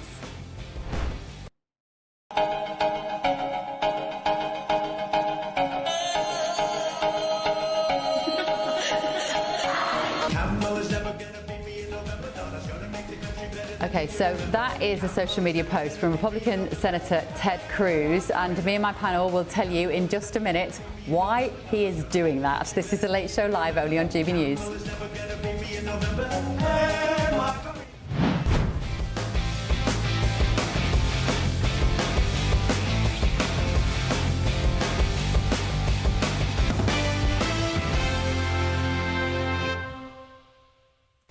But first, another satisfying story of newly declassified CIA records. It turns out that back in 2015, the then Vice President Joe Biden asked intelligence officials not to highlight Ukrainian officials' concerns about his family's corrupt business dealings. So the report, which has now been made public, shows that Biden's intervention meant that these potential warnings were buried. Let's get more from the journalist with the Grey Zone, Aaron Maté. Aaron, surprise, surprise. As somebody who was actually sent a hard copy of Hunter Biden's laptop in the post, this feels like the tip of the iceberg. But what does it tell us about Biden's and the secrets that family might have been holding? Well, it tells us that what was obvious, that when Burisma, the Ukrainian energy company, gave Hunter Biden an $80,000 per month board seat, that was corruption. And the reason they did that is because after the Maidan coup of 2014, the overthrow of the Ukrainian government, which Biden was a part of and certainly supported, Biden became a major player in Ukraine. And so Burisma deemed it prudent to give his son Hunter, who was totally unqualified, a very lucrative board seat. And then Joe Biden had the nerve in December 2015 to come over to Ukraine and deliver a speech to the Ukrainian Rada, the parliament, about corruption, how Ukraine had to root out corruption. And what we get from this report from the CIA is that the CIA picked up word from Ukrainian officials, were saying to themselves, who is this guy to come over here and lecture us about corruption? There's such a double standard. Like, he's telling us to clean up our act while one of our energy companies gave his unqualified son a very lucrative gas company seat. And so it's funny that this is coming out now, just confirming what was obvious to the public. And we should say the reason why this is coming out is because this is partisan politics. This is Trump's CIA trying to embarrass Joe Biden, and validate Trump's efforts over the years, including one that led to his impeachment, to highlight the Biden family's shady dealings inside of Ukraine. So even though there is a partisan interest here, it's still important because there was corruption in Ukraine. And I think if the CIA was really interested in the public interest, they'd tell us a whole lot more, because trust me, this is not the only thing that the CIA knows about, U.S. corruption inside of Ukraine. I'm absolutely sure. I'm convinced of it, Aaron. But what does it also tell us about the media? Because the media haven't gone anywhere near this story. And like I said, it doesn't come as a shock to me either. So will there be more... will we learn more about how this was suppressed and maybe the role that news channels and newspapers played in ignoring this? Well, no. The media will not own up to its role in covering up Biden family corruption because, this is a part of a project that starts in Ukraine with the coup of 2014, which was under the Obama administration, where senior officials like Victoria Nuland, they were caught on tape, helping to pick who the new leaders of Ukraine should be. And the media went along with that, carried a lot of the propaganda used to whitewash that whole coup. And then that led to Russiagate, where Trump was framed as a Russian agent in a really moronic conspiracy theory. But everybody in establishment media, in the U.S. and in the U.K. as well. I mean, like The Guardian, which is a liberal outlet, one of their chief correspondents, Luke Hardin, wrote a whole book called Collusion, based on the fiction of Christopher Steele. So everybody bought into this scam about Russiagate, and no one's been interested in doing any minimal accountability whatsoever. Tulsi Gabbard in recent months has declassified a lot of really important intelligence that shows us that Russiagate was a scam, and yet no one cared about that. I care, Aaron, I care. I was in that briefing room that day when Tulsi Gabbard came out with Caroline Levitt, and my jaw was on the floor, and I couldn't believe what she was telling us, and I fully expected that room of journalists to go away and it would be on the front pages of all the papers the next day, and it wasn't. At GB News, we covered it, we talked about it, but why is that? And I sat there trying to work out why that was. Is it just inherent bias within the media, or is it just that it takes a little understanding and you have to use your memory to remember what went wrong, and people consuming media are often looking forward. What's it going to mean next? What's it going to mean next? And maybe there isn't an appetite for these stories which are uncovering all sorts of shenanigans under previous presidents. Well, I will concede, you know, as someone who covered Russiagate extensively, I spent many years of my life on it. There are a lot of details. It is hard to follow because it's so confusing and convoluted. But I think the main thing is, first of all, the corporate media here picked up on it because they were partisan. This was the way to take down Donald Trump. Democrats decided it was a good idea to frame Trump as a Russian asset and to blame Russia rather than themselves for his victory. And there was such a heavy climate of partisanship in the media that everybody went along with this. And nobody wanted to challenge U.S. intelligence officials who were pushing this, because we have a very embedded culture in our society where you just don't challenge what the CIA or FBI says. That goes back many years. Look how many people in media bought into the Iraq WMD scam. And some of the same people, like James Clapper and John Brennan, who were involved in the Iraq WMD hoax, they were all over Russiagate as well. So we have a culture of conformity here when it comes to believing what U.S. intelligence officials say. And it's also just really embarrassing. We're talking about a really dumb conspiracy theory. We're talking about a really dumb conspiracy theory that Trump is being blackmailed by Vladimir Putin. And a lot of people bought into it and don't want to be reminded of that because their jobs as journalists is to follow the facts, and they didn't when it comes to Russiagate. And listen, you're not here to talk about this, but I can't have the great Aaron Mate here without asking your reaction to this news this evening about the peace process, hopefully having been okayed by both sides. Your initial take on that. Is this going to be peace in the Middle East, do you believe? Some of our viewers are messaging the show now saying, no way, it won't last, it won't happen. Even if it does, it will only happen 5 minutes. They will always find a reason to have conflicts between the Jews and the Muslims in the Middle East. Well, listen, here's where I think some of your audience who might agree with me on issues like Russiagate and Ukraine might not agree with my take about Israel-Palestine. I see that as a genocide. And so if the genocide is over, I'll obviously be very relieved. As for long-term peace in the Middle East, no, because the main problem, in my opinion, is the denial of Palestinians' right to self-determination. And there's no indication in this peace deal that Israel and Trump are going to recognize that inherent right the Palestinians have to freedom. They're under a brutal military occupation that is genocidal. And so until that is addressed, we will not have peace in the Middle East. But at minimum, if we can have an end to a genocide, that's something to welcome. Okay. From the Grey Zone, Aaron Mate, thank you so much for joining me on GB News this evening. Eric Ham, I can see you saluting him there with that quote about Palestine. He's fabulous. Look him up, he's great. You should watch GB News. We have really great guests. All sorts of people you won't have seen on other news channels. Isn't that right, Greg Swenson? Yeah, that's the only place. Well, no, I agree with what he was saying regarding the Israeli-Palestine situation. Not so much about Donald Trump and Russiagate, but I think you finally got it right on the last. Should we have a look at what people have been saying at home? John, good evening, John, says the true motives of the mobs, this is talking about Antifa, that march on Parliament with their Palestinian flags flying will be revealed with crystal clarity if these mobs still march, even, this is sort of Antifa, but also Middle East, if these mobs still march, even if Trump's peace plan is successful in ending the war. And Vicky said, I'm doing the Macarena now. Thanks, Bev, because we played that social media clip from Ted Cruz. We're going to explain to you in just a moment what that was. And let's see what else you're saying here. Ralph has said, I saw the eye rolls of the Democrat, that's you, Eric, on the great stuff that Trump is doing for peace. The far left are violent haters. That's you. Person called me a Democrat. Well, how would you describe yourself? Not as a Democrat. How would you describe yourself? I'm actually registered as an independent. Okay, that'll do. But a little more centre-left, maybe? Or you just don't like? I just call balls and strikes.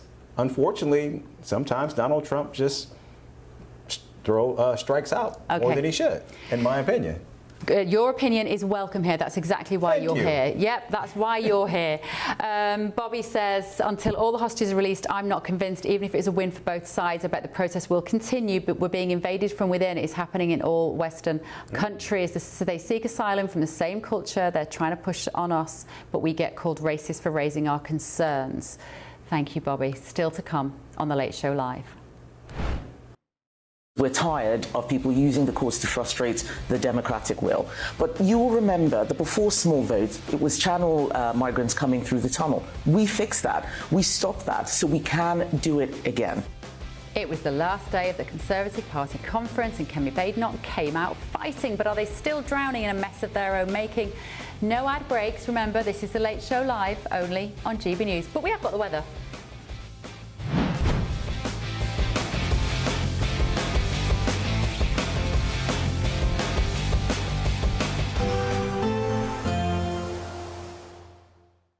Expect warm spells with the odd rude interruption. Boxed Boilers sponsors the weather on GB News. Hello there, good morning. Welcome to your GB News weather update from the Met Office. Any fog patches soon clearing away this morning, leaving a mostly bright day for many, though some drizzly outbreaks expected at times in the west. So Northern Ireland, southwestern parts of Scotland, also northwest England, will see a constant feed of drizzle out from the west, so it could be quite damp at times here, particularly across any hilly areas. Elsewhere, we'll see a mix of cloud, also some bright, if not sunny spells at times, and where we see those, it will feel warm and pleasant in the sunshine. Highs reaching around 17 to 18, possibly 19 degrees Celsius across parts of the southeast. Even eastern Scotland should see a warm afternoon. Now we'll start to see a change across Scotland through the course of the afternoon. It could turn quite breezy, particularly around coastal areas in the west. And once again, we'll see this constant feed of cloud, some drizzle, particularly across western hilly areas. Though slightly drier and brighter end to the day across the far east of Scotland. Northern Ireland, similar, fairly cloudy with some drizzle at times. Northwest England could see fairly similar conditions. Even across Wales, we could also see some drizzle across the hills. But for most areas, it should be another dry night. But once again, we'll see plenty of cloud start to feed its way in from the west. The best of the clearer skies are probably going to be across eastern England, but where we see any prolonged clear spells, that means we could be in for a chance of mist and fog during the very early hours of Friday. With plenty of cloud around, that does mean it should be a mostly mild night. Many towns and cities dropping around 9 to 10 degrees Celsius. So for the end of the week, it could be quite a grey, gloomy start, particularly across western Scotland, where we'll continue to see drizzly outbreaks. But through the course of the morning, that cloud should lift and break, any mist and fog clearing away, and that should allow some sunshine to develop, particularly across eastern Scotland, northeastern parts of England, though parts of southern England and Wales could hold on to that cloud through much of the afternoon. But still, once again, where we see the bright and sunny spells, it should be another warm day, highs of around 18 degrees Celsius. Expect warm spells with the odd rude interruption. Boxed Boilers sponsors the weather on GB News.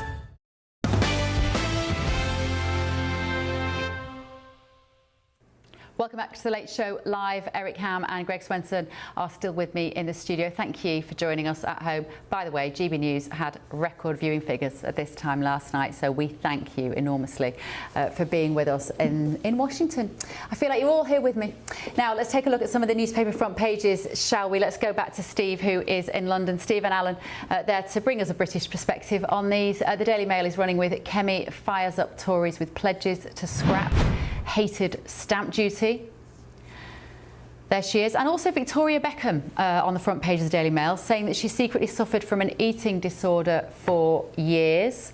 The Guardian are leading with ministers committing to overhaul of licensing laws to push for growth. This is going to be about extended hours for pubs, restaurants, bars. That's if they can afford to stay open because of how much tax they're paying, of course. Mm-hmm. Daily Telegraph.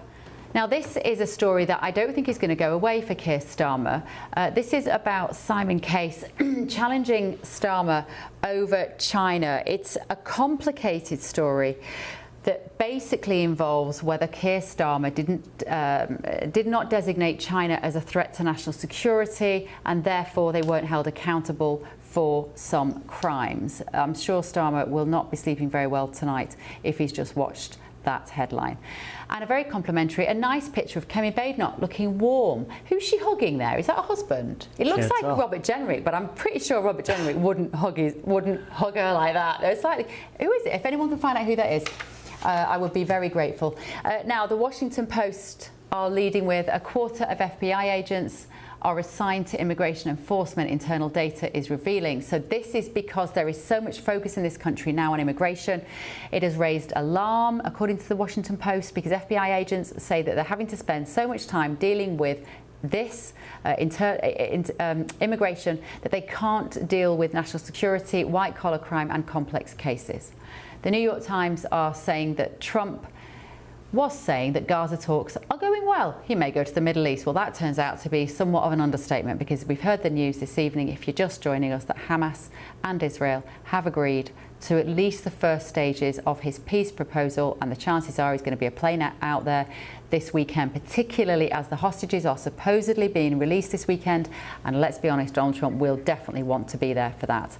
Let us know your thoughts this evening, gbnews.com/your say, looking at your messages coming in. Now let's talk to Stephen Allen in Paddington. Steve, good evening. Thank you again for joining us. Do you know who Kemi Badenoch is hugging on the front of the paper?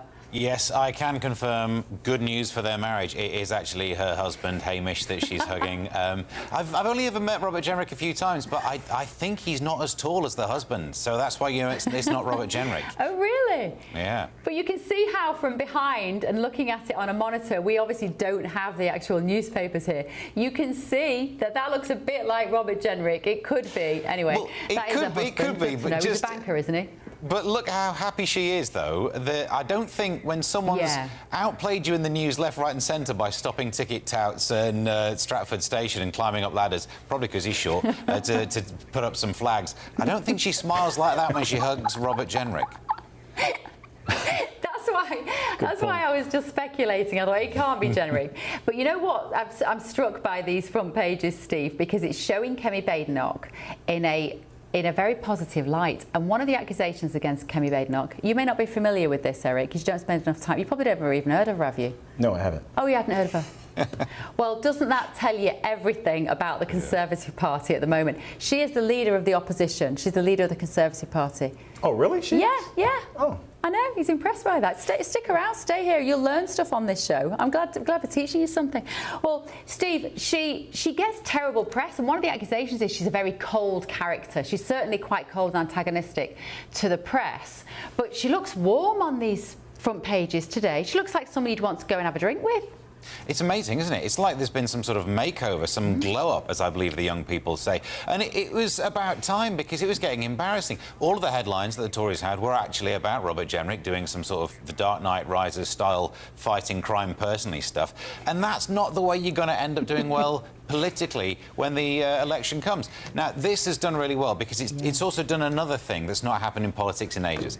Normally, a political party comes up with some theory, some announcement, and the front pages are all about what Reform thinks about it, or what Reform are doing about it. They are experts when it comes to playing the newspapers. This, across the board, stories about Kemi, talking about Kemi. So it's really done well. It's a traditional Conservative thing. Whether you like it or not, you've got to admit it's played well. If you are the Conservative Party, you are the party of people who own property. That's what you should be doing. So stamp duty should be right up your street. Of course, there are questions about whether it's fully costed. We'll never really know. For this to actually happen, we need Kemi to keep the job all the way up to the election, for them to win, for the manifesto promise to be kept, how likely is that, and for Parliament to vote it through. So maybe we'll never see this happen. But it doesn't matter. It's mood music. It's actually making the Conservatives seem like they are the party of economics, which is good. Some recent polling said actually the public still trust the Conservatives with the economy, which is impressive that they've distanced themselves from Liz Truss. But it's worked. Somehow they score more highly on that issue of the economy than every other party. So they're focusing on that, and it's a good way to do it. And also, this is my insider, my own personal thing. It might not be true, but this is what I think. It's an absolutely brilliant chess piece. Oh, I was going to say, just quickly, because it means that Rachel Reeves now can't increase stamp duty. Tied her hands. It's a genius move. It is, and we'll all be grateful for that if we want to be buying houses. Right, let's just bring it back to America for just a minute. I don't know whether you're well aware of this, Steve, but there's this standoff, of course. Government shutdown here in the US. Donald Trump's government cannot agree with the Democrats over, well, Obamacare subsidies. Is that what it is? They can't come to an agreement, though, can they, Greg? The government is still shut down, and there was a vote on it this afternoon. Yeah, I think in many ways, you know, I would argue it's Chuck Schumer's shutdown. Who's a Democrat? Yeah, and the Democrats, you know, they should have passed. It's called a continuing resolution. It's an easy one, and Schumer in the past has always been all for passing these. And so in this case, I think they're going to end up being, you know, the losers of this little fight that they're having. I think the president will come out as the winner. He's going to start firing people, which is ultimately what the government, I mean, you know, what this administration wants to do is cut back on government, shrink government, and this is a great opportunity to do it. So it's win-win for the Republicans. Yeah, I think Donald Trump has been on Twitter this evening. Let's have a look at what he said. Look, guys, there's no way to sugarcoat it.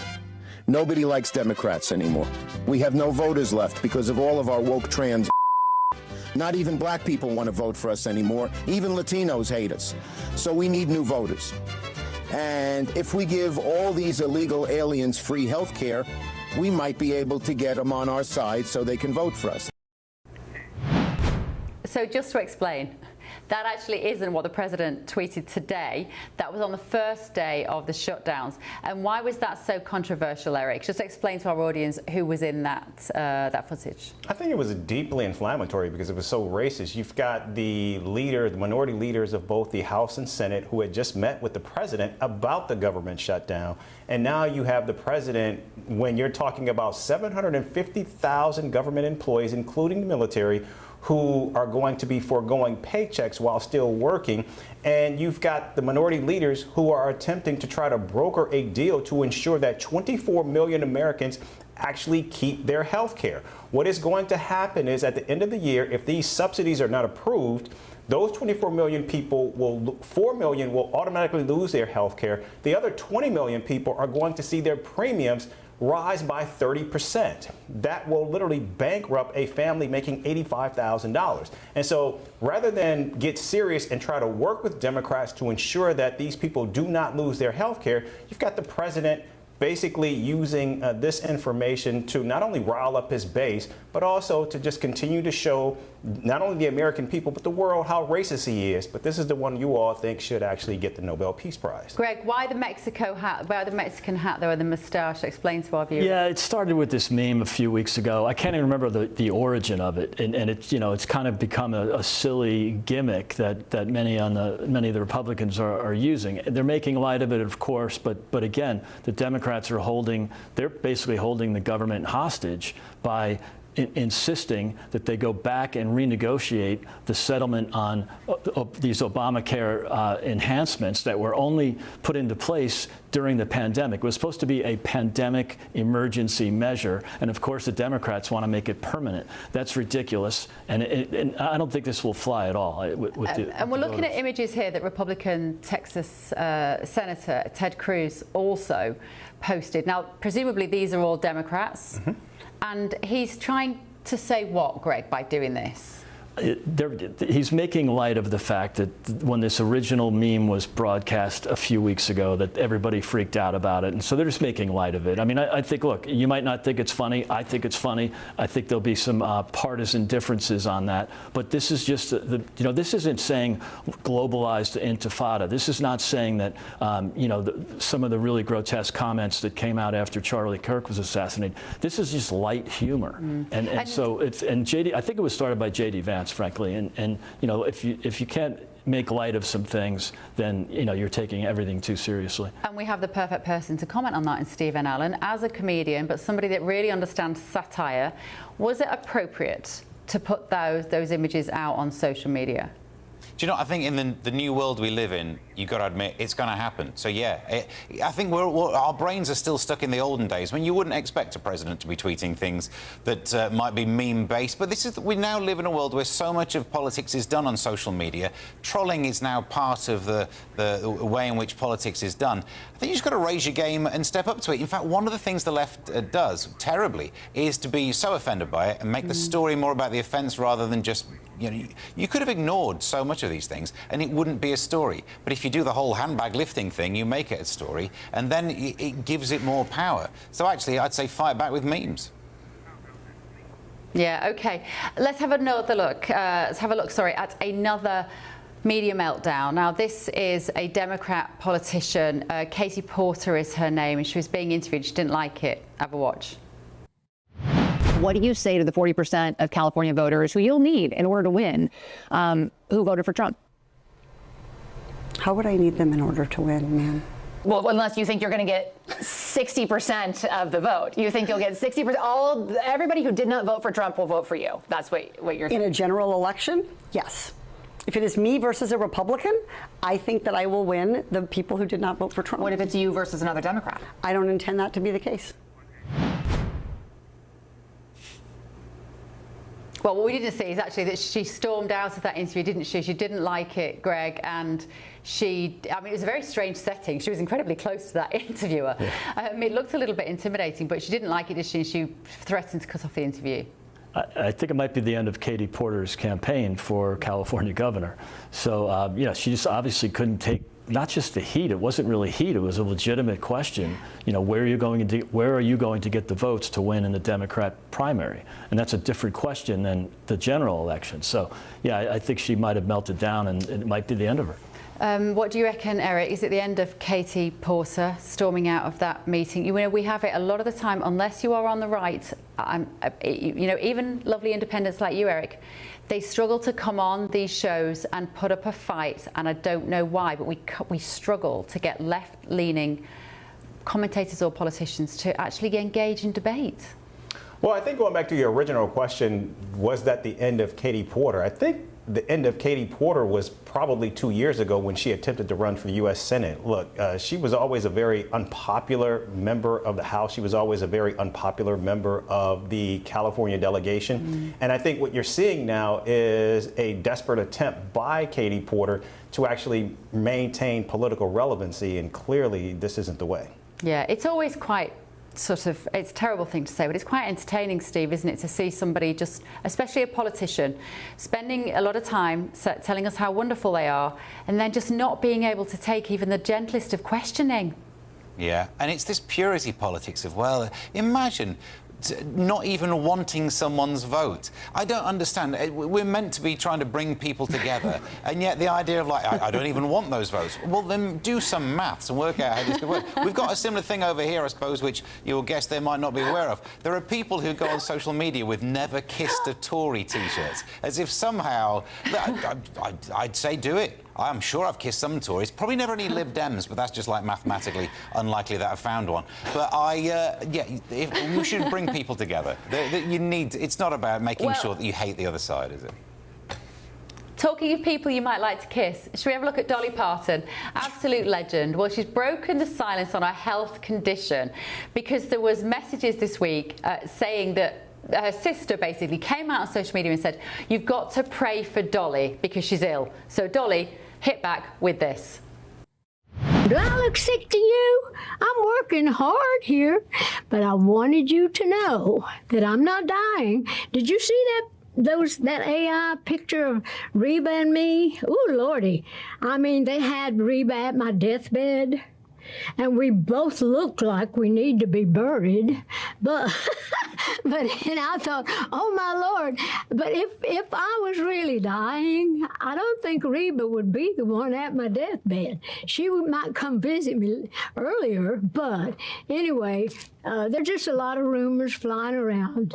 But I figured if you heard it from me, you'd know that I was okay. So anyhow, that's what I wanted to say, and I'm not ready to die yet. I don't think God is through with me, and I ain't done working.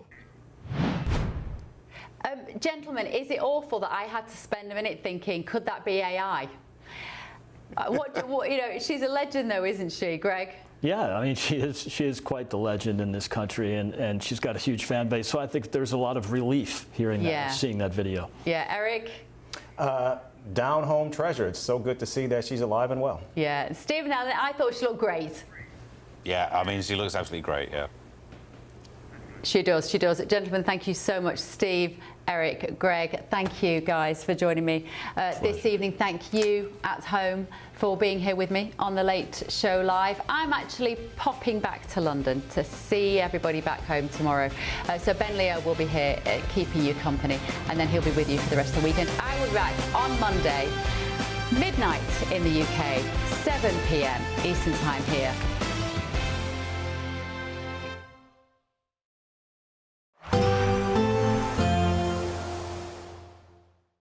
Today, clouds overhead, total zen within.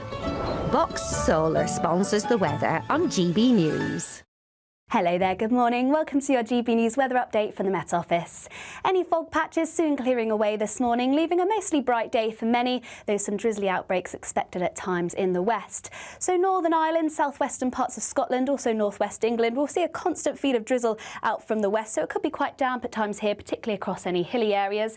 Elsewhere, we'll see a mix of cloud, also some bright, if not sunny spells at times, and where we see those, it will feel warm and pleasant in the sunshine. Highs reaching around 17 to 18, possibly 19 degrees Celsius across parts of the southeast. Even eastern Scotland should see a warm afternoon. Now we'll start to see a change across Scotland through the course of the afternoon. It could turn quite breezy, particularly around coastal areas in the west. And once again, we'll see this constant feed of cloud, some drizzle, particularly across western hilly areas. There's slightly drier and brighter end to the day across the far east of Scotland. Northern Ireland, similar, fairly cloudy with some drizzle at times. Northwest England could see fairly similar conditions. Even across Wales, we could also see some drizzle across the hills. But for most areas, it should be another dry night. But once again, we'll see plenty of cloud start to feed its way in from the west. The best of the clearer skies are probably going to be across eastern England, but where we see any prolonged clear spells, that means we could be in for a chance of mist and fog during the very early hours of Friday. With plenty of cloud around, that does mean it should be a mostly mild night. Many towns and cities dropping around 9 to 10 degrees Celsius. So for the end of the week, it could be quite a grey, gloomy start, particularly across western Scotland, where we'll continue to see drizzly outbreaks. But through the course of the morning, that cloud should lift and break, any mist and fog clearing away, and that should allow some sunshine to develop, particularly across eastern Scotland, northeastern parts of England, though parts of southern England and Wales could hold on to that cloud through much of the afternoon. But still, once again, where we see the bright and sunny spells, it should be another warm day, highs of around 18 degrees Celsius. Today, clouds overhead, total zen within. Boxed Solar sponsors the weather on GB News.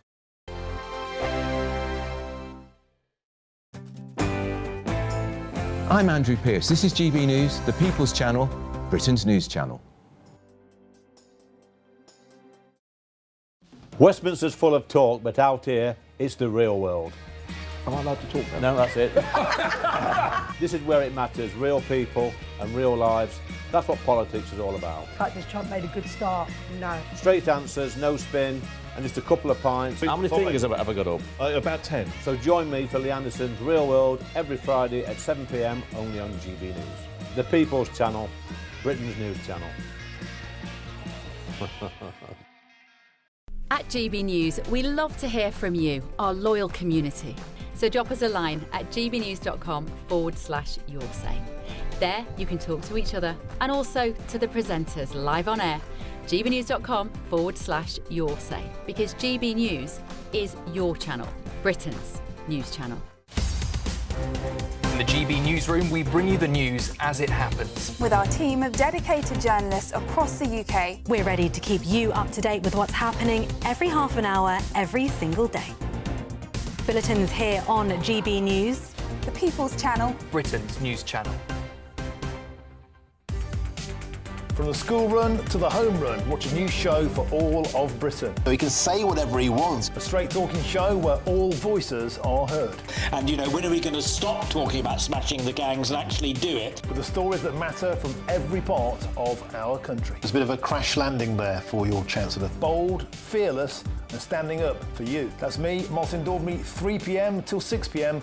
weekdays, here only on GB News, the People's Channel, Britain's news channel. Miriam, you can't be serious. Scrapping the triple lock on state pensions? Madness. Andrew, we just can't carry on pretending. The numbers just don't add up. We've got to be honest with people. We've got to face the facts. That's what people want. Well, that's what you get on GB News and on Britain's Newsroom. Lively debates, lively conversation. Britain deserves a newsroom that puts the facts and your voice first, and we're not afraid to hold power to account. And each other. So join me, Andrew Pierce. And me, Miriam Gates, for Britain's Newsroom, weekdays from